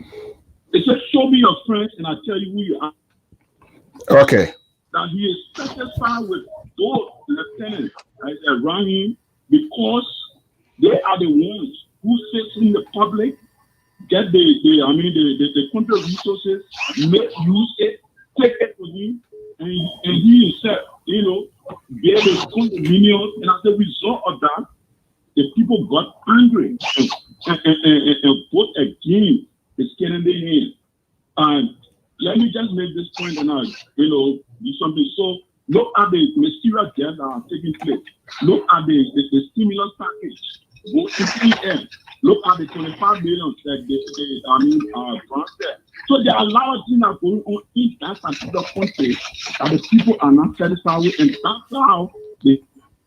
Okay, we got to make it brief so that other people will participate at least 45 seconds. For the professor to say, the president is doing wonderful, I disagree with him seriously. Okay. For giving him the space. All right, thank you. Which number you're calling from, Jenna? Is that 267 number? Okay, let me go to the. All right, let me go to this number here. I think 9503. Okay, 267-5983. Folks, let's make it brief as possible we can. Just get to the point. How you doing, So yeah, go ahead. Yeah, fine. No, thank you very much. Thank you to the professor. Sure, disagree, but I agree with the professor saying the way things is going is not good. Let me say this, Mr. So, to your listening audience. The president has caged with things that will not be good for him in future. Let me take, for example, the 25 million map of exercise, the $16 billion, the 30 plus million they borrow for us to pay in Liberia. All this money that I just named to you and the professor in the studio, and to my dear brother and friend and old man, Mr. Tour, my judge. It will be hard, very, very hard. Take it from me. He may and he may not fire any of his lieutenants because he has killed himself with corruption that those guys are aware. If you take any decision, when that Pandora box busts up, nobody, even you, the professor, will not respect the president no more in his life. And let me end up by saying this. For President we have to go to Bata today. It was very, very bad image on his part as president of the republic. It was very, very bad. Okay then. So for the professor, I am appealing to you. You are in the hierarchy of the CDC party. Let me say this: my political sympathy to you as a professor and on the bench of CDC. That would be my end. I am saying. Sympathy. All right. You as a professor on CDC party. Thank you very much. Thank you so much. All right, guys, let's make it brief, but I really want us to talk on this sort of pending the election result. It's just the holding up of it. What could possibly be a suggestion for NEC and the process where you make it? We can speak to that process in a very succinct manner. I'll be happy. Okay, 610 number 5118. Are you there? What's your name and where you calling from? Hey, Alfonso, good evening. Dr. Potter here, Western Pennsylvania. Hey, Dad, how are you? Keeping the faith and praying for a day of liberation for the people of Liberia. Okay. Trinidad, for the least of these, and he who comes from the trenches. And we fail to realize the history of his past is bound to fail. That's the Liberian narrative right now that is on display with the ill-prepared leadership of our brother, George Weah. I'm hoping and praying that the Elections Commission can be as transparent as possible to give us those results. You know, we live in the 21st century, so even before a prediction is made for what is to come tomorrow, whenever they make the announcements, those announcements, we already have the data. We know what is prevailing in the country. We know what has transpired. We know what took place yesterday. I think the Liberian people are beginning to see the light, you know, and let us take this from this page to realize that Liberia belongs to all of us. You know, what saddens me is to see a brother that comes from the trenches that would get to this level of leadership fail to realize his own history, the very beginning of where he's come from, and try to take advantage over the suffering people of the country. You know, many of us who have interest in Liberia, it's not that we wish to live there probably. In the future, we are just goodwill ambassadors. We become global citizens. And we think the opportunity that we have with those we interact with, whether in the academy or, you know, within the professional area we are, or within the community leadership that we help to build within the context. I'm talking about the American context. We are all connected universally. So I thought Mr. Weah was going to tap into the pool of the tapestry that Liberia has to offer, especially within the global context and the diaspora community, to say, look, come, participate, play a role. You know, the other gentleman who just spoke, a class schoolmate of mine was in. So yeah, Dai. Situation. Yeah, quickly here. What could be? Dealing of over 5 auditors. Yeah. None were back against when I went to school, in high school, in Bonchama. All right, this was somebody who I talked to almost every week in Liberia, just encouraging some of us to return. A man of that caliber at that level to disappear in thin air, and only his body could be found, and all of those other auditors. Tell me, ordinary people who come from just the trenches and nobody knows them. If nothing can come out of that,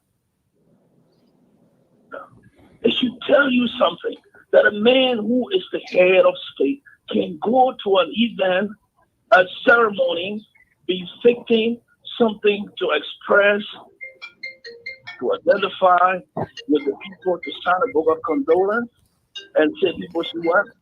Find CCTV.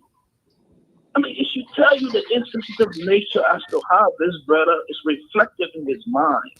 So tell the people of Liberia, you go and find CCTV. Can an ordinary man who cannot afford $1 find a CCTV or purchase a CCTV for protection? Look, man, let's be realistic. Okay, so wrap it up now. Let me go to the next person. You guys, I know you all have that link in terms of what? The indigenous connectivity. We all are. So we passed that in Liberia. Okay. We passed that. Let's look at the reality, call a spade, and I think the people of Liberia have sent a message to Brother Weir. Okay, Brother Weir can go back to think, to reflect, and realize where he has made the mistakes over the past probably 3 years. Look, we need to make progress. Our people are so. Okay, Professor People should have opportunities. Yeah, go ahead, Alfonso. Yeah, in 30 seconds. The line is so crowded here, so I give the other people a chance. So what, in 30 seconds, what's your recommendation? I think that's the only thing I want to express. Okay, I don't want to be dialectic, but I think if we are going to make progress for Liberia, Liberia should be accessible, open, free, and accommodative to all. That is all what we need. All right. And Thank you. If we can take that step, and I think we will be making progress to put the nation where it ought to be. Thank you. I'm listening. I would say on the air. All right. Thank you. All right. Okay. Folks, let's try to make it brief as possible. We can. So let's just get to the issue. We critique was put up by a solution to the problems. 612 number 3383. Are you there? What's your name and where you calling from? Yeah, my name is A.D. Carley. I'm calling you from Deep Lake, Minnesota. Welcome, Mr. Carley. Go ahead. Okay, so my point is, let us get this clear first. Right? We all know, every Liberian who are living in Liberia understand that George Weah was. There is no time in George Weah record, even playing soccer, that I understand that George Weah was a leader. When George Weah was playing soccer in the first place, he was coached by somebody. So everything he does, George Weah have an instruction from the bench: do this, do that. And for this reason, people just said that George Weah could do better in Liberia. And let us all just accept the fact that, look, George Weah has become president. He's a nice man. It's good that he's become president. Everybody has seen, who George Weah is. Let's go to the election. I'm so frustrated, like two guests. I'm so frustrated. Why in the world that up to now that the election commission hasn't come up with any results? Look, Montserrat is so small. Like the professor or your other guest says that you can actually go through Montserrat 2-3 times with motorbikes everywhere. By now, there should be results. If anything would have sparked up today in Monrovia, I would have put the blame on the election commission. Because by now we should be understand. We should know who's in the lead. We should be understand some of the percentage of the electoral. If that's what we need to know right now. That is the most boiling point right now. We don't care about anything. What go on? Who in your house? You doing this? We don't want to care. What we want to know right now: who is leading? That will calm the tension down. And And I think this is where everybody should focus their energy. We should make our calls tomorrow on radios, on talk shows, and let the election commission know that, look, we don't want to wait. You got to come up with some plan and start releasing the results. Thank you very much, sir. Thank you so much. Thank you. Okay, 507 number 3456. Caller, what's your name and where you calling from? I'm James Yonta calling from Champlain, Minnesota. All right, Mr. Yonta, welcome to the show. Go ahead. Thank you very much. I have a few questions before my comment. One thing. Can you hear him? 4 years old. And all Liberian presidents. I can't put anyone around my head who have been in power.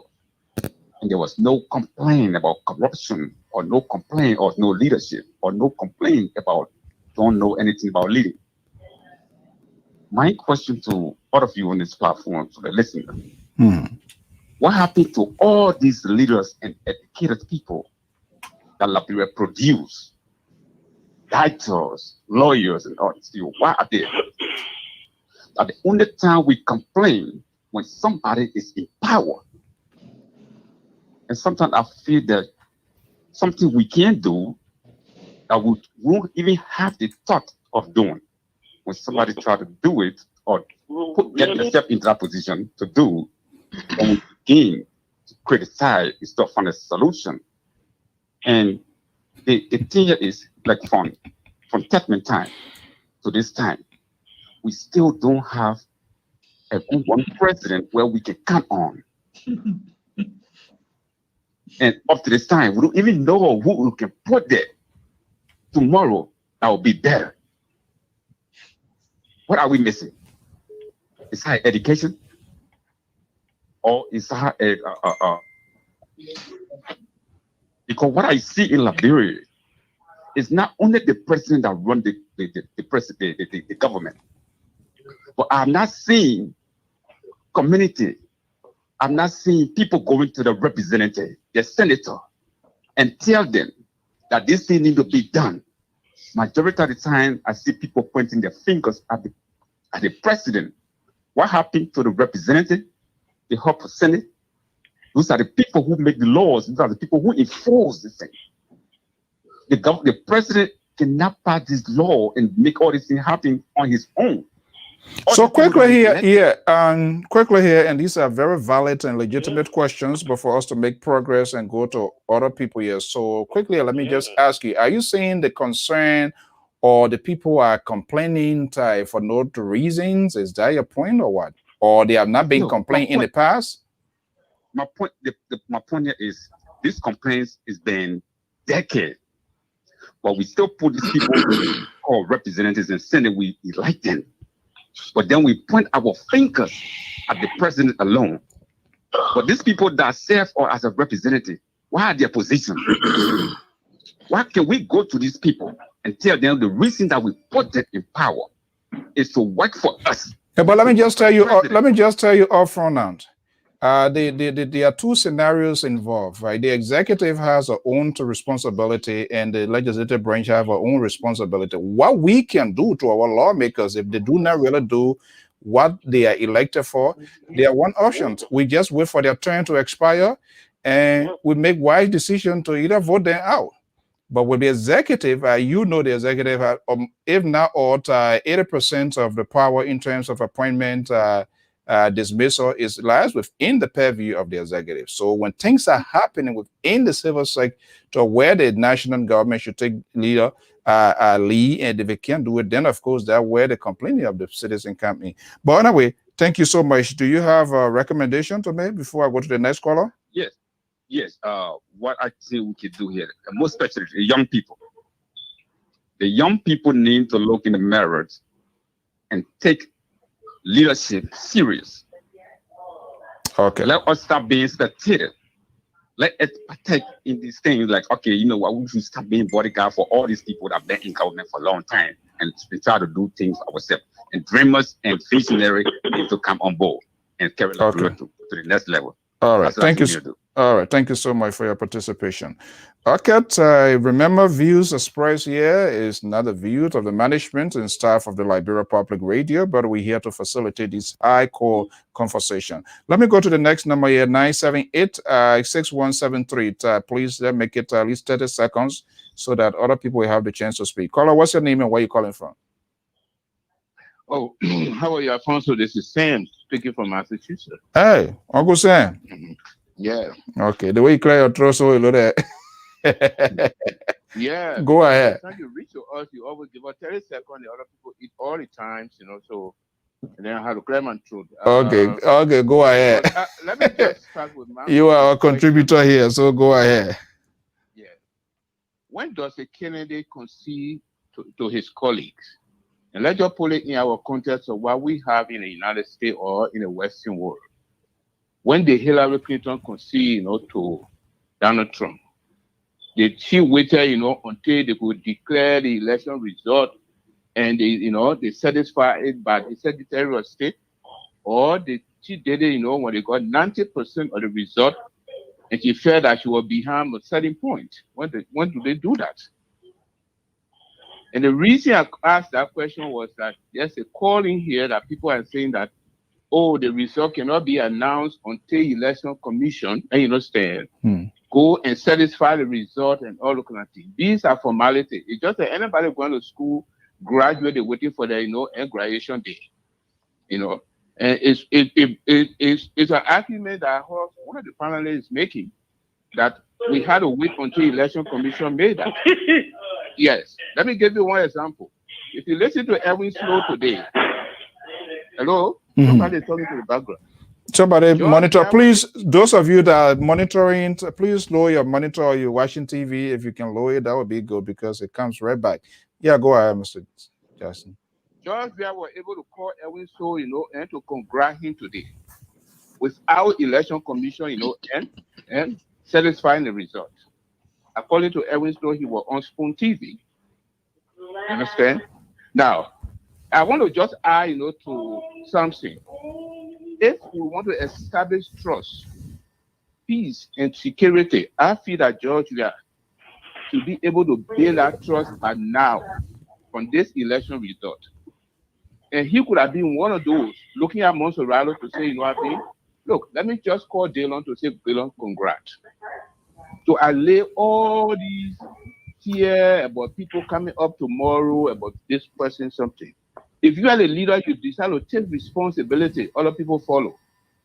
And I feel that as long as Georgia has not done that, election commission will see that, I will not do anything. And then it fall into what, Mr. Zawlo is saying, or Professor Zawlo. Until we can make a decision to look at the election commission and say, no, what happened? We have to make sure and we, dismantle it and come up with new, fresher people that will be independent. Other than that, we will not be able to do that. Has it not been Facebook or social media, we won't have been able to know the result by now. I can challenge anybody. I listened to NPR the whole of yesterday. They were able to give me results as far as Zwedru at Maryland. And you understand? I would not have it if they were not available. And we must give them credit. Or else that election result that we're talking about would have been compromised. And I just leave it for the panel, to go into it. Thank you. Okay, you want to stick there, you can stick there. Let me go to this number here. Type 508 number 8972. Are you there? Yeah, Mr. So. Okay, How well, are you, brother? good. Thank you for being part. What's your name and where are you calling from? My name is Dave. I'm calling you from Massachusetts. Massachusetts. Go ahead. My brother, thank you so much for the show. Just to buttress what your last caller said, in Liberia is the only country we have. And what is unfolding right now, if we don't pray, and if some people don't take responsibility, I can see a chaos and disaster in our country.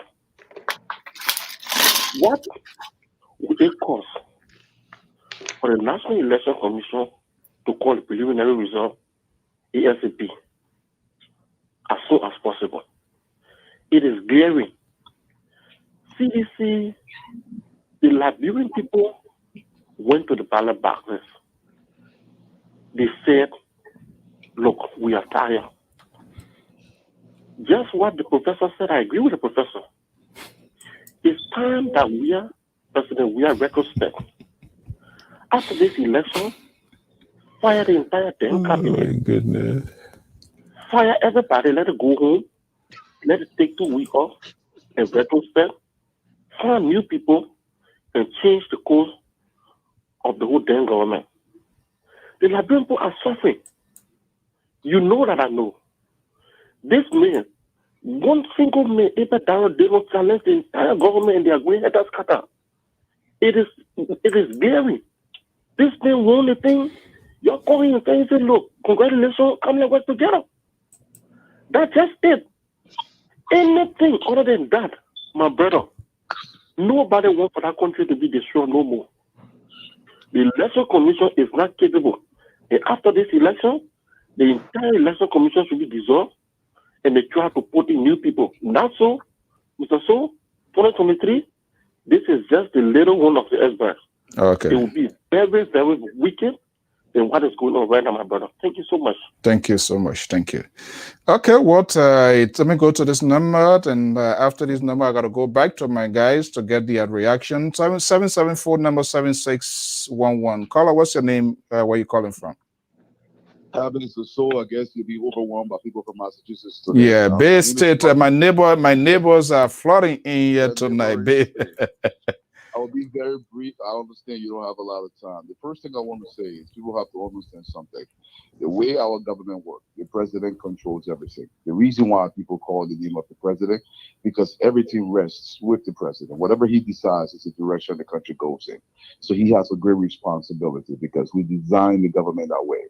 The way it's supposed to work, it doesn't work that way, but it works where it's top heavy and the president controls everything. Now, my main reason for calling tonight is there's something dangerous happening in the country, and the legislature should take this very seriously and pass a law. On Freedom FM, what they're doing today, all these results that came out yesterday, this is not hitting. The Election Commission does not determine numbers. It announces the numbers that the parties already have. Freedom FM is announcing numbers that are completed, not what the election that was posted on this board. This is extremely dangerous. It's sending a very bad message out there. That should be illegal because election violence it has a propensity to literally destroy the country.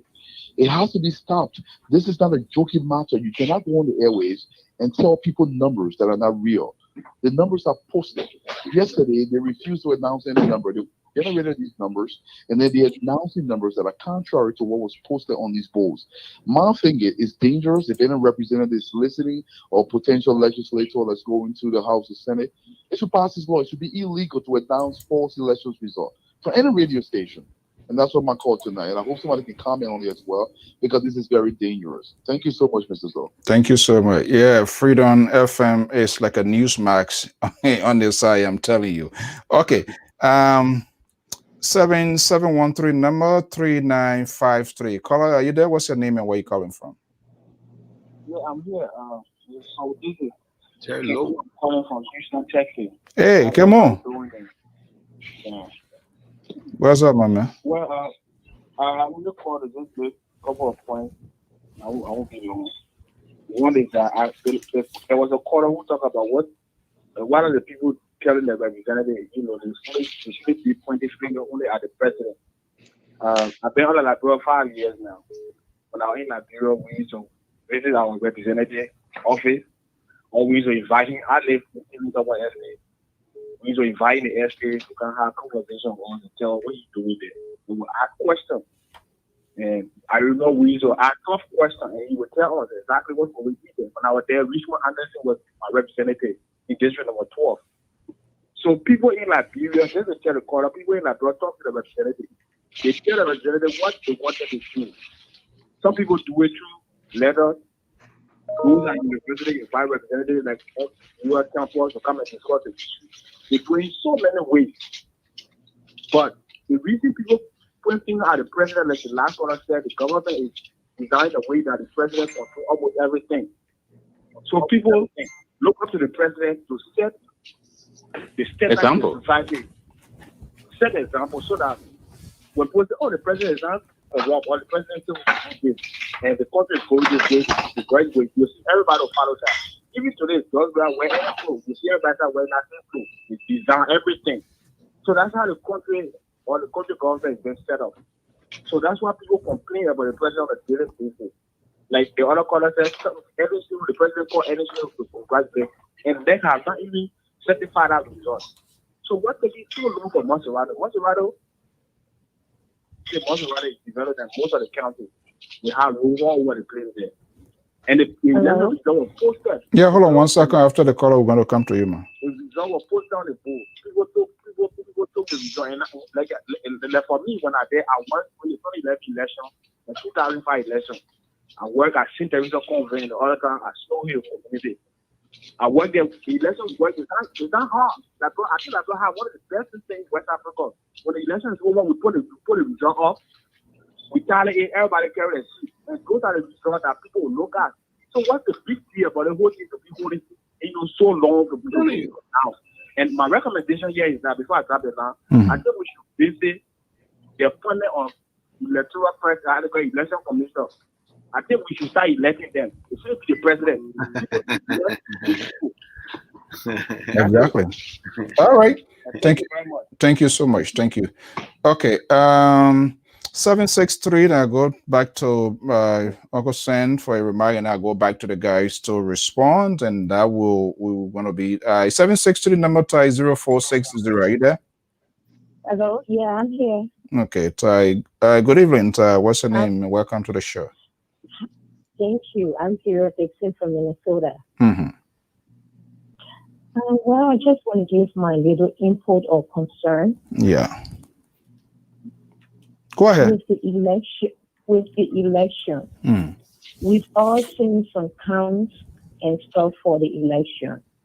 So I'm a little bit baffled as to why the election commission, they are not reading as they go. Especially so when you have recordings and stuff passing around that there might be a fraud. So by them keeping silent to let days go by, that's not going to help to ease people's mind. I feel they will even cause more confusion or issue by letting days go by without saying anything, or they go by without saying anything, because that could mess people's mind up. They should be saying something by today. That's just my concern, my view. Yeah. Okay. Thank you. Thank you so much. Okay, Brother Sam.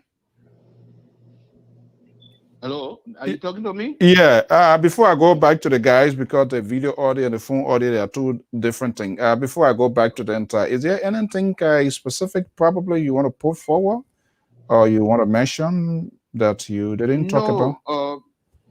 I wanted to add to Professor Saulo. Uncle Sam always saying something, that sometimes because they say, he buys a government. But for me, I grew up from Samuel Kanyado era, and I had the opportunity, Professor Taro was giving the university something. I had the opportunity, to be one of those TA, that used to go, with Dr. Emerson Kuruma to go to the mansion for them to teach Samuel Kanyado. There were a lot of things that I may learn that people that were having PhD didn't learn. And I didn't see it in Joshua. If you look at in Joshua, he took all the educated people out of Liberia. He doesn't care about them. And that is the thing that is causing his government, to be in this way. You see, Professor Zawo sat down there, all his calculus is going to stay right here. These are the people you have to have as an advisor, or you sit on the election commission for them to tabulate these results. And they are here, they just here, NPR, nobody know them. We're going to bring in this kind of thing here, and we just cause noise because we have not make our noise known, or we have not make it known. I can tell you the fact. We are being run by Falas, by Sir Joseph, by Molu. And these are the people who running the government. As a result, the international community had no information how it coming from. Ghana had an election in 24 hours time. The result is out. Here we are. So I just leave it with the panel for them to discuss it. Yeah. Okay. Thank you so much. Let me go back to the guys. All right, gentlemen, Liberians in the diaspora are also expressing their views, their apprehension about the process. Should any of the candidates, participating candidates, know what they know? They know. You and I, unfortunately, we are not on ground. We are hearing this sort of hearsay, a second guess game, but I'm sure they are candidates, they are individuals that represented their interests. Should anybody come out now to say, hey, in the interests of Liberia, as far as I'm concerned, from what I gather, even though NEC has not announced the official result, but I have representation there. People represented me, represented my interests, our party. And this is what I gather. So somebody got to take the bull by the horn. Should somebody come out at this time in order to help to stabilize? And I can say honestly, Professor and the gentleman, Freedom FM, and this is why all of the blame game is going there. I think it's better, it's part of their propaganda machinery. But remember, the owner of that establishment is embedded within the government. And the soundbite of those people, it is very dangerous. This is the same circle who denigrated and insulted the vice president, the certain vice president of the country. And nothing was done. The Ministry of Information, the government did not come about. The gentleman was not penalized, only to get out. He came for whatever treatment. Okay, he was sick, that's fine. And he received a rising welcome. That's to suggest Liberians are just noted of celebrating criminals. That gentleman, Sekou Sheru, he needs not to be on air. This is a guy who insulted the sitting vice president. Not that she was criticized because of policy, but went into her own personal life. And this guy still hanging on the microphone. And here is Freedom FM, sparing conspiracy theory more than the break by wing or the news mic in this country. Professor, that is very dangerous for our country. It's dangerous. I don't know whether Freedom FM is doing so, but anyone who's spewing out false information about the elections, I think is dangerous. I don't know whether Freedom is doing so, but I also want to say this. I think you made a very good point. And I would say this, look, every one of the candidates— Not to cut you off. You see me bending my hair down. I'm talking to one top sedition here, and they are telling me we win it. We are taking our result from Freedom FM. Can you imagine? And that's but here's what I would say. You know, I think all the candidates had people out there who are tallying their votes, and I think if the candidates have the results, you have to know the results. If they know the result, and they are not coming up publicly to concede, I think it speaks volume about their credibility. I think if I were in their situation, if I knew the result, it wasn't favoring me, I should come up and speak. And I think any candidate, any one of the candidates, I would throw it out to them.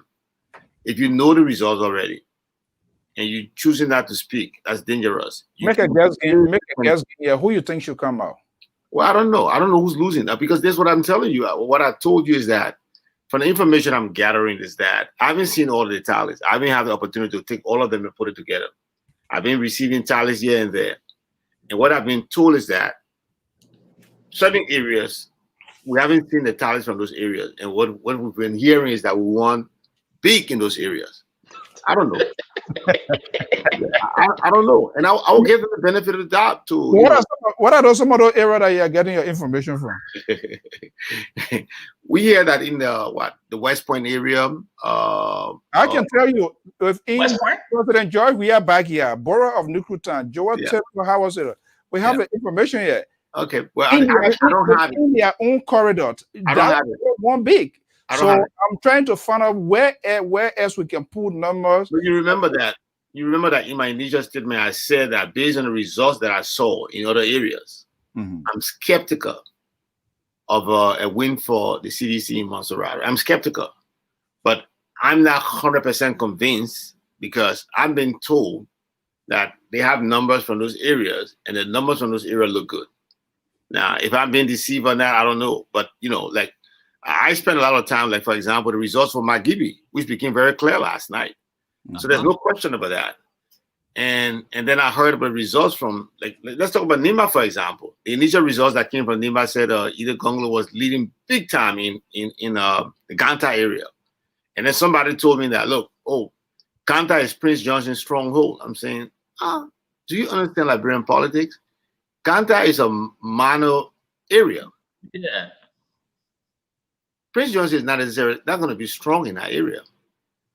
And then later on again, then I heard that different results were coming up when they were moving to other areas. So yeah, it's dangerous, you know, and you know, I wish, you know, the election commission will invite political parties and do some training with the political parties and hold them more accountable, you know, in these kind of circumstances. I think the political party are just too loose. The election commission has no proper guidance. So people are just doing their own thing. But for people to knowingly spew wrong information, there has to be a consequence for that because it's very dangerous. It's very dangerous, extremely dangerous, extremely dangerous. You know, and I hope, you know, we can learn from this and take the necessary action to prevent that from happening in the future. But the bottom line, it boils down to the election commission. If you have such an incompetent body like that, this is going to happen again. So I think we've been hearing that. I mean, you heard it from most of the callers who called in today. They put the blame squarely at the feet of the election commission. We need to see that thing dissolved as soon as possible. I would encourage the members of the commission to resign. Don't wait for the president to even dismiss you. Resign in the interest of the people of Liberia. You just can't do the job. Yeah, and Mr. George. Yeah. To anybody should, you know, because and the reasons, emphasis, and all of the races throughout the country, they are very important. They are equal, regardless of population. That they all want to go there and make informed decision, whether it's for on our behalf or you're going to be against us. So they all have some sort of equal representation here. But the bulk of the whole thing here now, the nucleus of this whole thing, is be focused on Moserado, Grand Bassel, and all of those places. Should any of the candidate comes out now in the interest of Liberia, say, hey, look, people represented me. And I know within my own right conscience, this is what I'm gathering. But believe me, I'm chatting with a top insider here and telling me that they are taking their result from Freedom FM. It's scary. And I'm asking, is Freedom FM is an NEC or do you hire your representation and say, well, we are getting our result from Freedom FM? Can you imagine? That's dangerous for the country. It is dangerous, but Mr. So yeah, what happened? Wow. If any of the people in the opposition come to make an announcement, the ruling party will go after them, that they are trying to undermine the peace and stability of the country, that they are not expecting the rules of net. I saw Albert Dylan today. He spoke, I think, at some radio station. And he just made a hint, say, from what we got, from the result that we got from the feed, we're only waiting for NET to give the official announcement. But just something intriguing. The officer are representing that will say, okay, but for you to quote a radio network that has this red meat thrower of the government to say we're getting our result from there. But is the thing. Is the thing here. According to what Mr. Sam said, the president, according to Sam, what he said on one state network, did call Edwin Snow to congratulate Edwin Snow in Bombay. Now, if that is true, then of course the president is also undermining the process. And this is also dangerous because if the government is saying, NET is saying, they are the only person that claw with authority, then the president pick up a phone and call one candidate and say, congratulations, you have won. What is the message you're sending out there? And now look, I can tell you, in Bonkande, Moyo won. Samoka in Lofa. So, where are we heading? I think the president should have remained quiet and let this thing come about. Getting out now to call Edwin Snow. And what happened in Grand Gideon? What prompted that? What prompted that decision? That's sort of. But I don't think it's eh? I don't think it's a bad thing. I think that's what people should be doing. So where did he get his No, Professor Zabo, that's an issue. That's an issue here. So it's a bad thing, Professor. Where did he get his information from? But you just told us that you have data from the field. Yes, the data that were coming in that we were getting last night. Okay, we are making a guess game here based on what we but we are not close with the authority to make such an announcement. The president cannot come out to congratulate one of the. I think he should be able to do it. Look, that's what I said to you initially. Look, if the political parties are doing what they are supposed to do, they should have the results. And so they have the result, but Professor, here's the thing here. Yeah. If they go and make the announcement, the election commission will charge them that they are undermining the process. But then let the election commission perform. Let the election commission perform. You keeping the point in a quandary. You're keeping the point in a quandary. So then perform. Do your job. Let me give you an example, Professor Zabo. Yeah. The last election with Tila Ure and what they got Tila Ure and that guy. Abu Kamara. Abu. Yeah. CDC came out and said they won the election. Yeah. Right away. It was based on the same one. Exit poll result that they had. Yeah. Now, why now today they are making this argument that I mean people are saying no, they can't call the result. But for instance, our Grand Gideon, for all indication last night, Joe Penner will win that. From exit poll we're getting, Joe Penner will win that, which is CDC. Yeah. He will win that. So why those results? Yeah. Cannot come out. It's quite clear because the number received, even the other time in questions, looking at the number of voters that they even take that and give it to all the other candidates. There's no that's what I'm saying. You guys are saying the same thing I'm saying. Look, people should be able to. I mean, there are some areas where the results are clear. And people should be able to make predictions. I understand your concern. Yeah, look, for Monserrato, according to what I'm hearing from you guys, it appears that Senator Dillon won Monserrato. And maybe the president or the CDC should be allowing people to commit. I don't think anything wrong with that. I think citizens, the political parties, the individuals who are running, they have their talent. They have all rights to release it and celebrate. It's unofficial. I think let me just step in here, and I've been quiet for quite a while. And I think you asked a question here. The first thing that I want to say here, and you continue making reference to this other online radio station that continue to give their audience the result or whatever. Here lies the issue that I've been raising all night. The president, who is the president of the Republic of Liberia, has the mandate to see if this kind of election, the result, which is not quite in yet, but it's already generating negative activities. These people, the leadership themselves, should now step in to calm the situation. If the president had come in, and I keep making this point, if the president had come in earlier to say, look, we have election commissioners. No. And even if we don't trust them or not, but these people must be given the responsibility to come out. That radio FM station will not be able to, because that will neutralize their position. But the fact that people are quiet, from all indication, the political leaders on these party or whatever, they're all quiet. That gave room for this radio station to improvise. The fact that the professor correctly stated the election commission is not coming forward with information quicker, the radio station is now allowed to improvise by making up story. But this is how confusion starts. Yeah. These people who believe in the radio station result, how then now you're going to come back tomorrow to try to convince these people that in fact the information that was given to them by the radio station was wrong. So this is how confusion starts. Yeah. This is where I say, as a liberal, and I'm not taking back anything. As a liberal, the government should take lead in convincing the Liberian people that we have laws. We have liberal, yes, they must be respected. People must be the one to give us the information. Any other thing that comes out, the government, you say, let's wait and see. I don't think so, Mr. To. Look, you and I live in the United States. Do we wait for the election commission to announce the results? No, just radio stations. The results we hear overnight is not the official results. These are, Mr. Zagros, you don't do this to us. Yeah. You're talking United States, and that of FM, the person who stayed there and insult the vice president with nothing being said up to this. I'm not talking about. The president went to Bond County, remember, and said those who are not supporting whatever we're doing, you will be punished. Okay.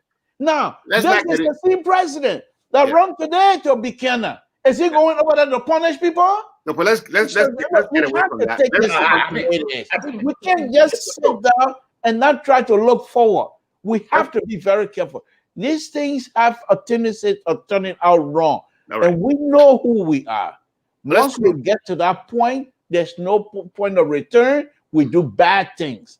And at this time, this government must do everything possible in their power to make sure the peace is maintained. I agree. And that means the president and the stakeholders, they should be going from radio station to radio, informing the Liberian people. Let's wait. The result will come. The result will come. What happen that would be good is the election commission should spend the entire night working so that by 7 in the morning, they call a press conference and at least release some preliminary results.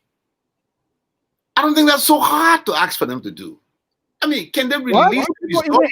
Why would you ask them to do that? Why does it be asked? That's their job. Yes. I mean, can they release the result in Monrovia, Buchanan, Banga, Zwedru, Senequale, those areas that were very accessible? Generally, that's exactly my point. The leadership will come out and make that statement. That particular statement in itself will put the election commission to produce immediately. Because the eyes of the international community, the eyes of the Liberian people, based on the leadership that just made that statement, the pressure is on the election commission to produce. Mr. To, the election commission, these are people you say they were very professional and educated and experienced to do their job. There you go. So why are you saying that the boy around his own neck?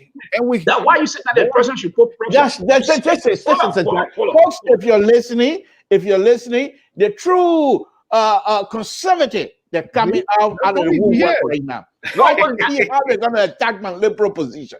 He's saying to us here that the election commission proclaimed to be educated and therefore they must do their work, which is okay. But what if they're not doing their work? You're supposed to come in as people of Republic of Liberia to say this is what we're going to do in order for us to be your position. That's so wrong. That was Mr. Tu. You said when David Brown and other people were named, I said that I have reservation about them. They are professional. They are sophisticated. So why now you want to wrap this thing around the president is already in trouble. He called Edwin Snow. He went to Basel. We are not questioning why you called Edwin Snow and went to Basel. Now you say the president should come up to speak to put pressure on the election commission. Why would the president come out to speak to put pressure on the election commission when these people have been charged with responsibility? Are you kidding me?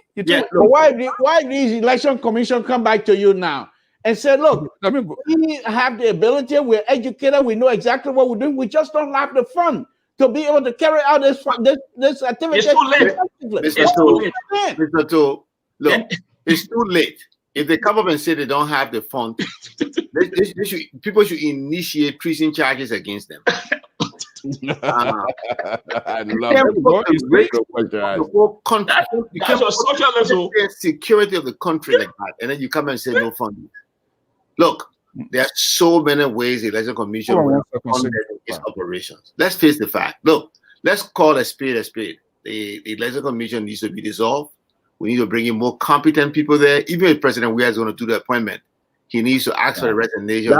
Folks, that sounds exactly like CDC. In the middle of the game, we're going to dismiss the referee. No, I'm not telling you tonight. Wait, I'm not telling you we're going to tonight. wait until there's election. But that's what I'm saying. The Libera is trying to change the You narrative. want to go dismiss them because you brought them to us. Let me You go to the line to cover this If you want to dismiss them, it's up to you. But up to now, let's wait until our job is done. They're getting paid. Let them do their job. Okay, let me go to this. Let me go to the line.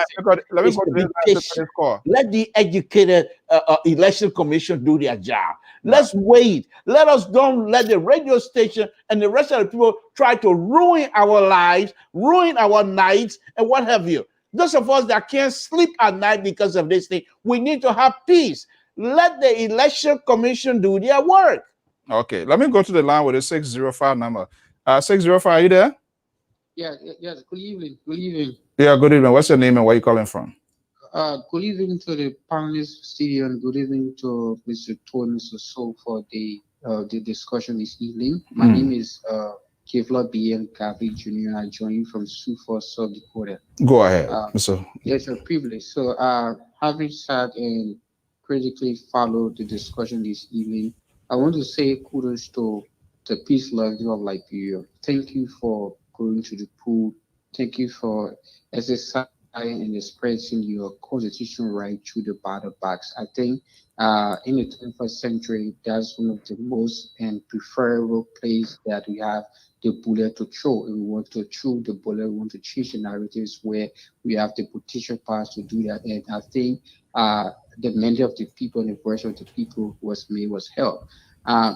What I want to say is that to President Liberia, these elections should send a caveat to him, should send a real caveat to him, should send a caveat to those working in the government that indeed there's a lot more work we need to do for Liberian people. The people voted because the livelihood of the people has not improved. It's deteriorating. Things are not changing.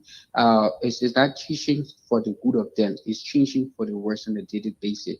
And I want to caution all those 15 senators have been elected, right? Unofficially elected. That will be announced by the National Election Commission that indeed the people trust you. Leadership is a privilege. It's not a right. It's an opportunity. So as you go there, make sure that you go there to do the people job, the Liberian people job. It's not about you riding the decent, the more decent, the more flashy car. It's about you putting the rightful law. I'm a young man. I want to say that let your please enact law. Let them enact law that will help the young people, that will build the capacity. If at least they can add law to build 73 vocational institution across the 73 district, that would be very helpful. That would be a means to rehabilitate our brothers who are in the street. All right, thank you so much. Yeah.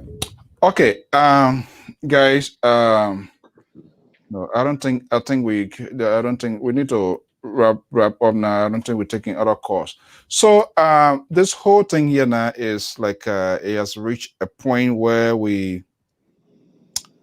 is the president worrying right now about his re-elections, considering all that is coming with the lot of without the details information?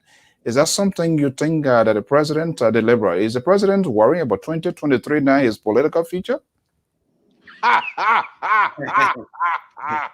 me laugh. What do you mean the president is worrying? The president is killing himself. What do you mean he's worrying? If he are you talking? Forget worrying. He's underwater. The president is underwater. Why? Because the president drove himself under the water by insisting that he must win at all costs. You're dealing with human beings, people who can change their mind anytime. And you say you must win at all costs based on another person's interest, based on another person's emotion. You must win at all costs. At all costs now, they're not giving you the all costs. So the president running up and down. He backs himself in. How does he get out of this box? To come back to the middle, to say, okay, Mr. Dillon, they say you won. Congratulations, if that's the case. If Mr. Dillon win, congratulations. Liberian people, thank you guys for giving me this type of message. I understand. I will do my best to govern. I've always done whatever it is to make sure Liberia, I put Liberia first. When I was in Europe playing football as a young man, I don't do grown-up man business over there. I put Liberia on the map. When I was playing football, when the war was happening here, I used to come down here and make sure that the children that were fighting from one day or so to be happy. I used to go to Ghana, Nigeria, all over the refugee camp to make sure that I support my brothers and sisters. I'm not a bad person. I'm a good person. I'm listening. But I will govern and we'll do what we have to do from the center. Hey, Samuel Twe, you my friend. Get behind me. You my advisor. Because McGill, you my friend. Get behind me. You my advisor. Put people in that you don't even know. Because if those people you're going to bring, they are not your friend. If they are not performing, you kick them out. That's your job. Let Liberian people see you at least performing that the man you're supposed to be. But other than that, the president is on water. Forget that. Let me Look at the kind of commitment he made. We must. If you don't support us, we will punish you. In the Republic of Liberia, what do you think this is? Siberia? No, this is Liberia, Mr. President. Okay. Thank you, Mr. So. Yeah, take a little glass of water. Let me flip the question around, and I'm going to spin it to all of you guys here. On the flip side of it, if Darius Dillon wins it, if that official result comes in, Darius Dillon happens to win it, is that the end of George Weah 2023, you think? Liberal. Let a liberal. He was on fire. Let me to be honest with you, my Liberty Party hat say he finito. President say finito. But as a Liberian, I will be very careful how I pronounce that. Because here is the thing, to be honest with you. Yes, the president might be in serious trouble. But if the president, like I said, after this election and recognize that the Liberian people are tired with certain things, if he still got time, the man is loved in the country. The man is, there's nothing you can take, nobody can take that away from him. He's well loved in the country. So that particular love is still there. So if he comes and the Liberian people see that he's doing things in their interest, for once, they will support him. It doesn't matter what, they will support him. But if he refuses to recognize the message that is being sent to him and say, no, I agree with that, I'll do what I want to do, 2023, they will not even let him take a clothes from the executive mansion.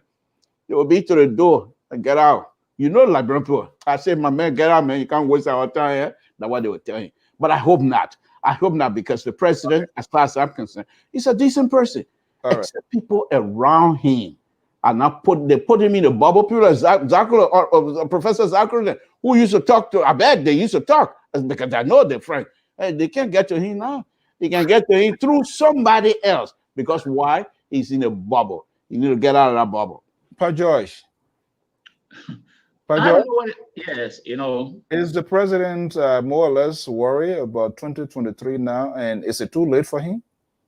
No, he is worried. Seriously. If these results, this number that we're having, if it stands, then I will tell you the president is in serious trouble. Can he pivot? I don't know. Look here, take for Pomukanda. I would like to make reference to my home. Look what is between he and the vice president and what's going on. You think those people will be able to reconcile and work seriously to achieve anything? There's a serious problem between the CDC and the Coalition for Democratic Change. And I'm not saying that they can't make it, but I have some serious reservation. Will he be able to win Lofa? Will he be able to win Magiri again? The country has challenges. There are economic factor to this thing here. You see that balling. And if the government cannot take control of the economic factor that is in the country right now, that's a serious problem. And I always say, these young people, they are the most important people now in Liberia. They pose more threat, security, because when you have 70 to 80% of you unemployed, and there's nothing doing right now to change that trajectory of employment in Liberia, a person can move to the middle But what would it be the policy to uplift these young people, to change the unemployment status, to change the economic status of the country? Those are the challenges that I'm looking at the government going forward. And the election, if the results stand, then it will just make things worse for the government. Will it be too late? No, I'm not saying it's too late or it cannot happen. But the factors, those factors are trying to put forward. Those are things that the government need to seriously look at. If they are trying or want to go for 2023 to win, there are several factors they have to take into account. It's not just pivot into the middle and stand and make and talk to say the policy must be followed by action. People want to see tangibles.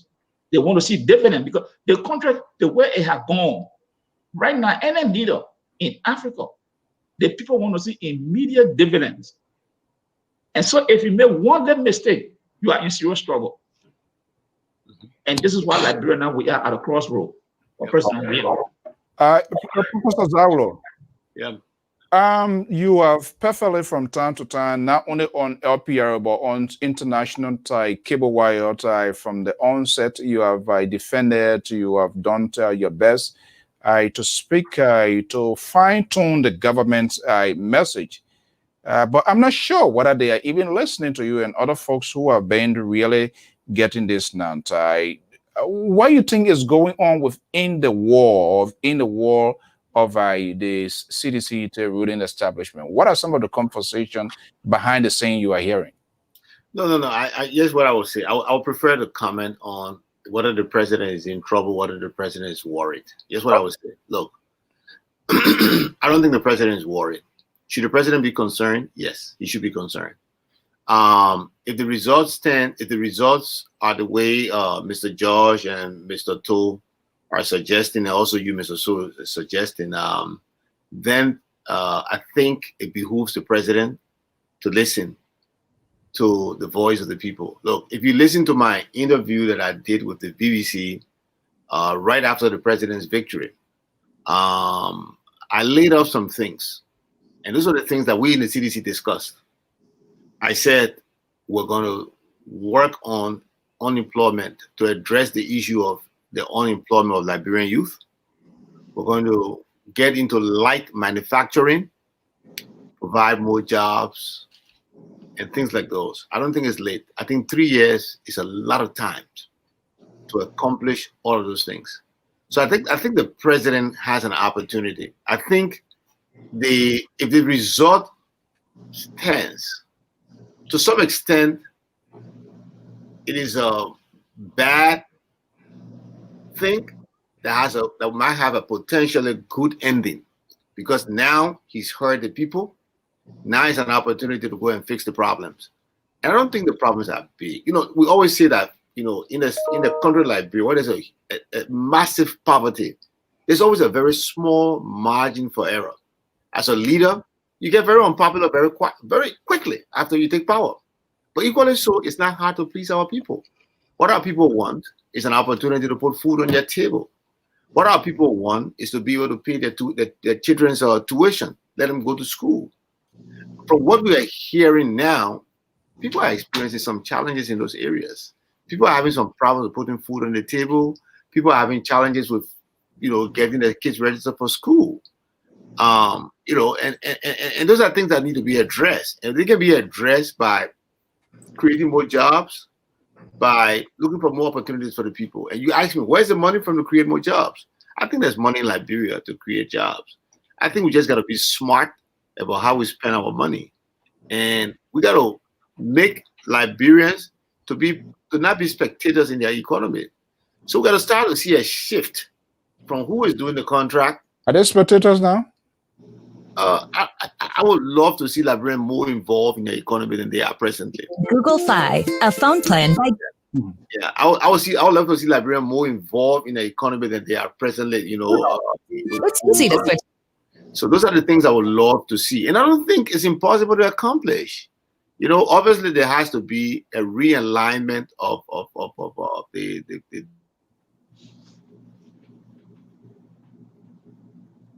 Are you there?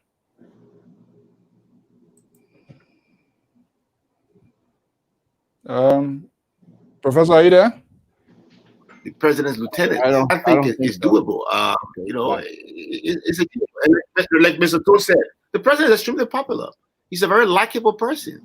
He can appeal to his, likability and then add, it is gradually fading away. I don't know what is fading away. They might not trust. I mean, the candidates he has favored may not be winning. I don't think his likability factor is diminishing. It's just that people might not see him as a leader, or might not be seeing some of the people he's putting forth as competent enough to lead. I still think George Weah has a very, very great chance of being re-elected as president. I really, really do think so. Well, Professor, I hope I should live to see that. With the trend of Atlanta to celebrate that. So, okay, we are about to wind up now. All right, tomorrow is Thursday. Friday, Mr. Toh, if we do not, for any reason, see NEC coming out to start giving some provisional results and drag into Monday, what do you think going to happen? Difficult to predict. I can only hope that our brothers and sisters will exercise restraint and exercise patience in this situation. But it's going to be difficult. Let me just read something to you here that was put up here a few minutes ago from one of the, and I'm not going to call their name, but from one of the candidates warning, I can't find it now, but warning President Weah to be careful. Liberian will not tolerate any cheating. Those are people that are in leadership position, and they are writing these kinds of stuff on Facebook. People are reading it.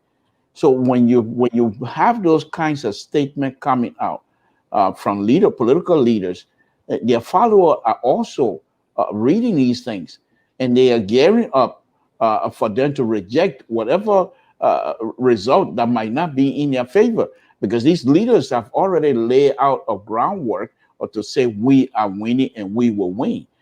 And those are things, they're all dangerous. We have to be very careful. And this is what I go back to the idea of accepting the responsibility of the election commission. Let them do their work. We have to promote the institution. Those who are managing the institution of the election commissioners themselves, perhaps we don't have trust in them, but we must build trust in the institution, because those people will leave, another group going to go in. If you don't have trust in the entire institution, it doesn't matter who goes in there.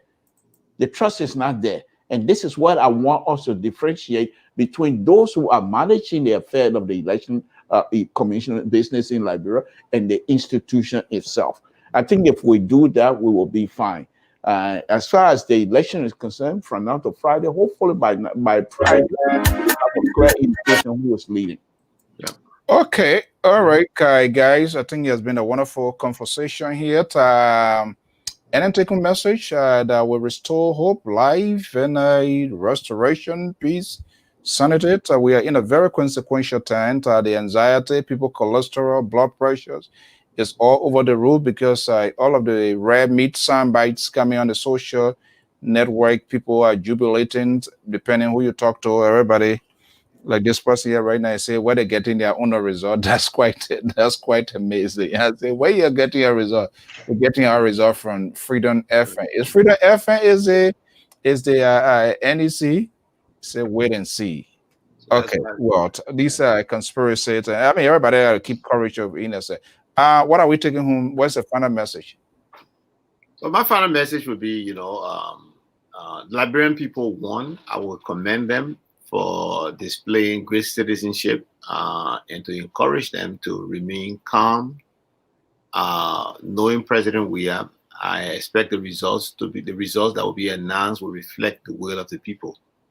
And, so I will congratulate all the people who won. I'll congratulate Liberian people in general. And I want to thank my fellow panelists here, contributors. It's always good for us to have this kind of discussion in a very civil way where we are on different sides, but we are smiling and not insulting each other. we can disagree to agree, and so I really appreciate the opportunity to always come here and just share with you all. But I also want to sound the same caution that Mr. Toole just indicated, that look, the longer this thing drags, it's going to be very challenging to maintain the peace. So my hope is the Election Commission will become smart overnight and begin to release results, at least for the bigger cities which are very much more accessible. Okay. My dear friend and brother Pa Joyce. Yes. I want to say a big thank you to the Liberian people yesterday and to APR for bringing us the information about our home, back home. But I want to leave the Liberian people for proverb from the Pelepo is not good. But they always used to tell you, if the dog meets it down too long, so they come to start smelling. So the longer net then this problem, delay the problem. You got some people who want to pay your money on the beat. Thank you to Professor Zawo. Thank you to the good old Liberal. The Liberal, I don't know whether he ever explained why he never even showed all here yesterday. He's kind of Mr. So. You try to. If you need to know, I was hurt yesterday. You what? I was flogged. I was flogged massively by Zopeno. Wait. My feeling was hurt, and my feeling was badly hurt, and I couldn't get over it. So I was unable to come out to talk to anybody. But my political leader, told me that that's just was the election. There are more to come. The election means somebody will win. So he gave me the strength and back. And if you need to know, I was flogged massively yesterday by Zopeno, and we congratulate Mr. Zopeno as well. And we hope to work with him to make sure Grand Gida is lifted, because we have to work together. Going back to my final point here, Mr. So, I think the Liberians, the winner in this case, because they were able to exercise their voting right without any kinds of mishap. The international community is also watching. And this is how they were determined that Liberia is gaining her strength among the friends of international communities. So it's very much important that we exercise this right, but with restraint so that we don't get involved into any kind of mishap. And whatever it is, the president and the leadership of Liberia will do the best they can to make sure that we do this thing and we do it right. I want to thank you very much, Mr. So. But before I leave, though, let me just say this to you and Pat George. One thing you guys need to understand. No, Mr. So, hold on, please. You and Mr. George need to understand that being a liberal does not mean the person is a coward. If we, the liberal, we look at things from a broad perspective because we allow people like you, the conservative, to express your view. Unlike you and Mr. George, who would then get involved into something as a group. Once you're successful, you want that particular process to stop because you have gained certain footing. You want people to come up through their own bootstrap. We don't do that as a liberal. We work together and bring people together as a group. Take that and please learn the liberal way. We're in this a global village. We're here to help each other. Ain't no me and myself business. That's conservative idea. It's not going to work. And I will continue to remind both of you anytime that I have the opportunity. Thank you, Mr. So.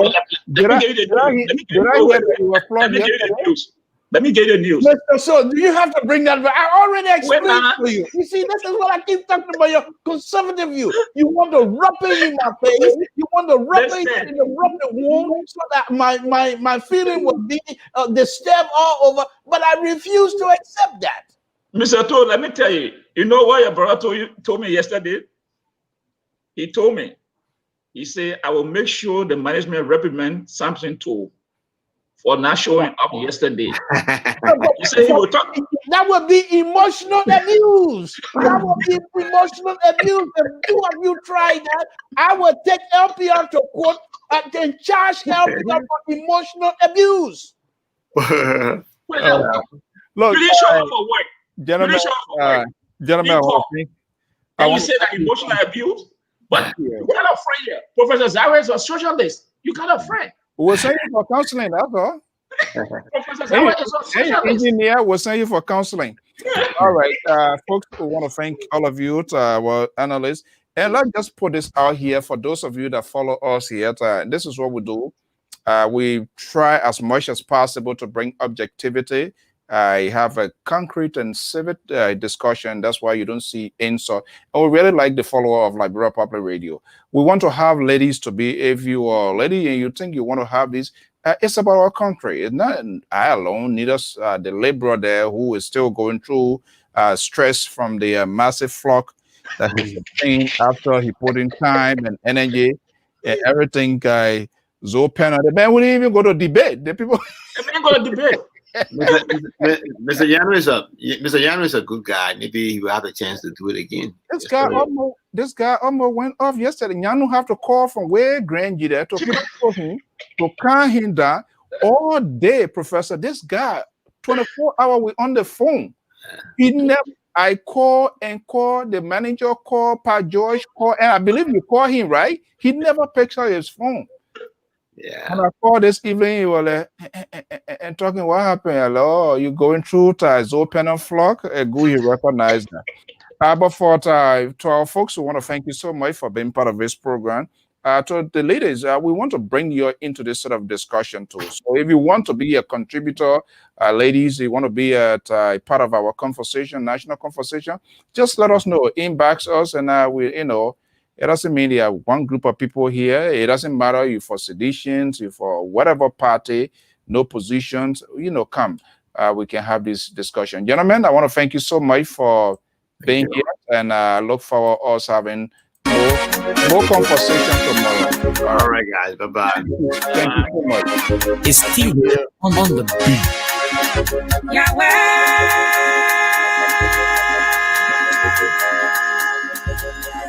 Hey, Yahweh. Hey, Yahweh. Yeah, Yahweh. Yahweh, come for my rescue.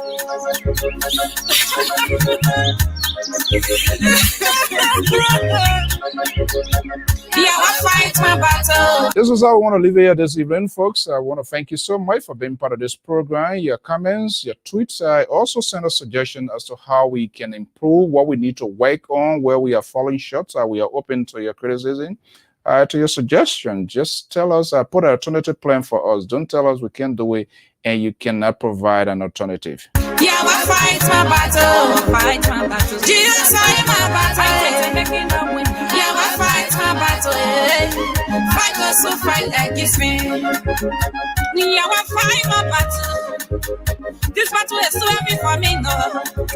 I cannot fight it alone. And of course, all of our contributors, those that helped to facilitate the broadcast yesterday, day before yesterday, our donors, we want to say thank you so much. Fight my battle, fight it and make me a winner. What kind of life when you're living? And this is the voice of Minister Jimamanta Walcott. It's a traditional singer from Nima County, taking our home this evening. Don't recognize me. What sort of life when you're living? My friends are children, but I don't have one, no. Venetia, Mrs. Williams, our man Mikey, thank you so much. Mr. Johnson, and all of those folks that contributed, even those who didn't contribute or whatever it is, we are quite sure next time you form part of it. Anytime you can send your contributions because it's all about the country. Lion of the tribe of Julia, miracle working God, fight this battle for me, Lord. Great God I am, mighty warrior, come to my rescue, Lord. Fight this battle for me, Lord. Oh, fight this battle, Lord. Oh, fight this battle, Lord.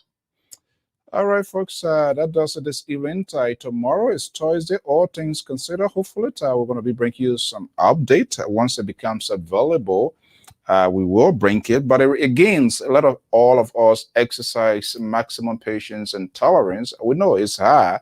Everybody anticipating because people are invested time, energy, and by paying keen attention to the process. And so you deserve to know. And we hope the National Election Commission, the institution charged with the responsibility for the conduct of elections, pronouncement, will see reason that indeed they should accelerate, that they should try to do something. Let them try to make an effort so people will know. But just quietly to remain silent and to see all of these sort of conspiracies just spreading all over the place, it just have to create unnecessary tension. And I don't think that's what they should be doing. Hopefully that they will come out soon publicly to begin to give provisional results as it becomes available. Give what you have, and people will know, and people will go check to see where the remaining votes are. If it is equivalent to the outstanding one, then we will know. But I should just keep quiet and just mute it like that, as if you don't know what's going on. I think that is not right. I'm not sure whether they're going to speak to people right now, but we hope they will address these issues out there in the public, with the media, so that people will know exactly what's happening. Until then, folks, have a pleasant evening, and it was wonderful being part of my company at this evening. Bye-bye.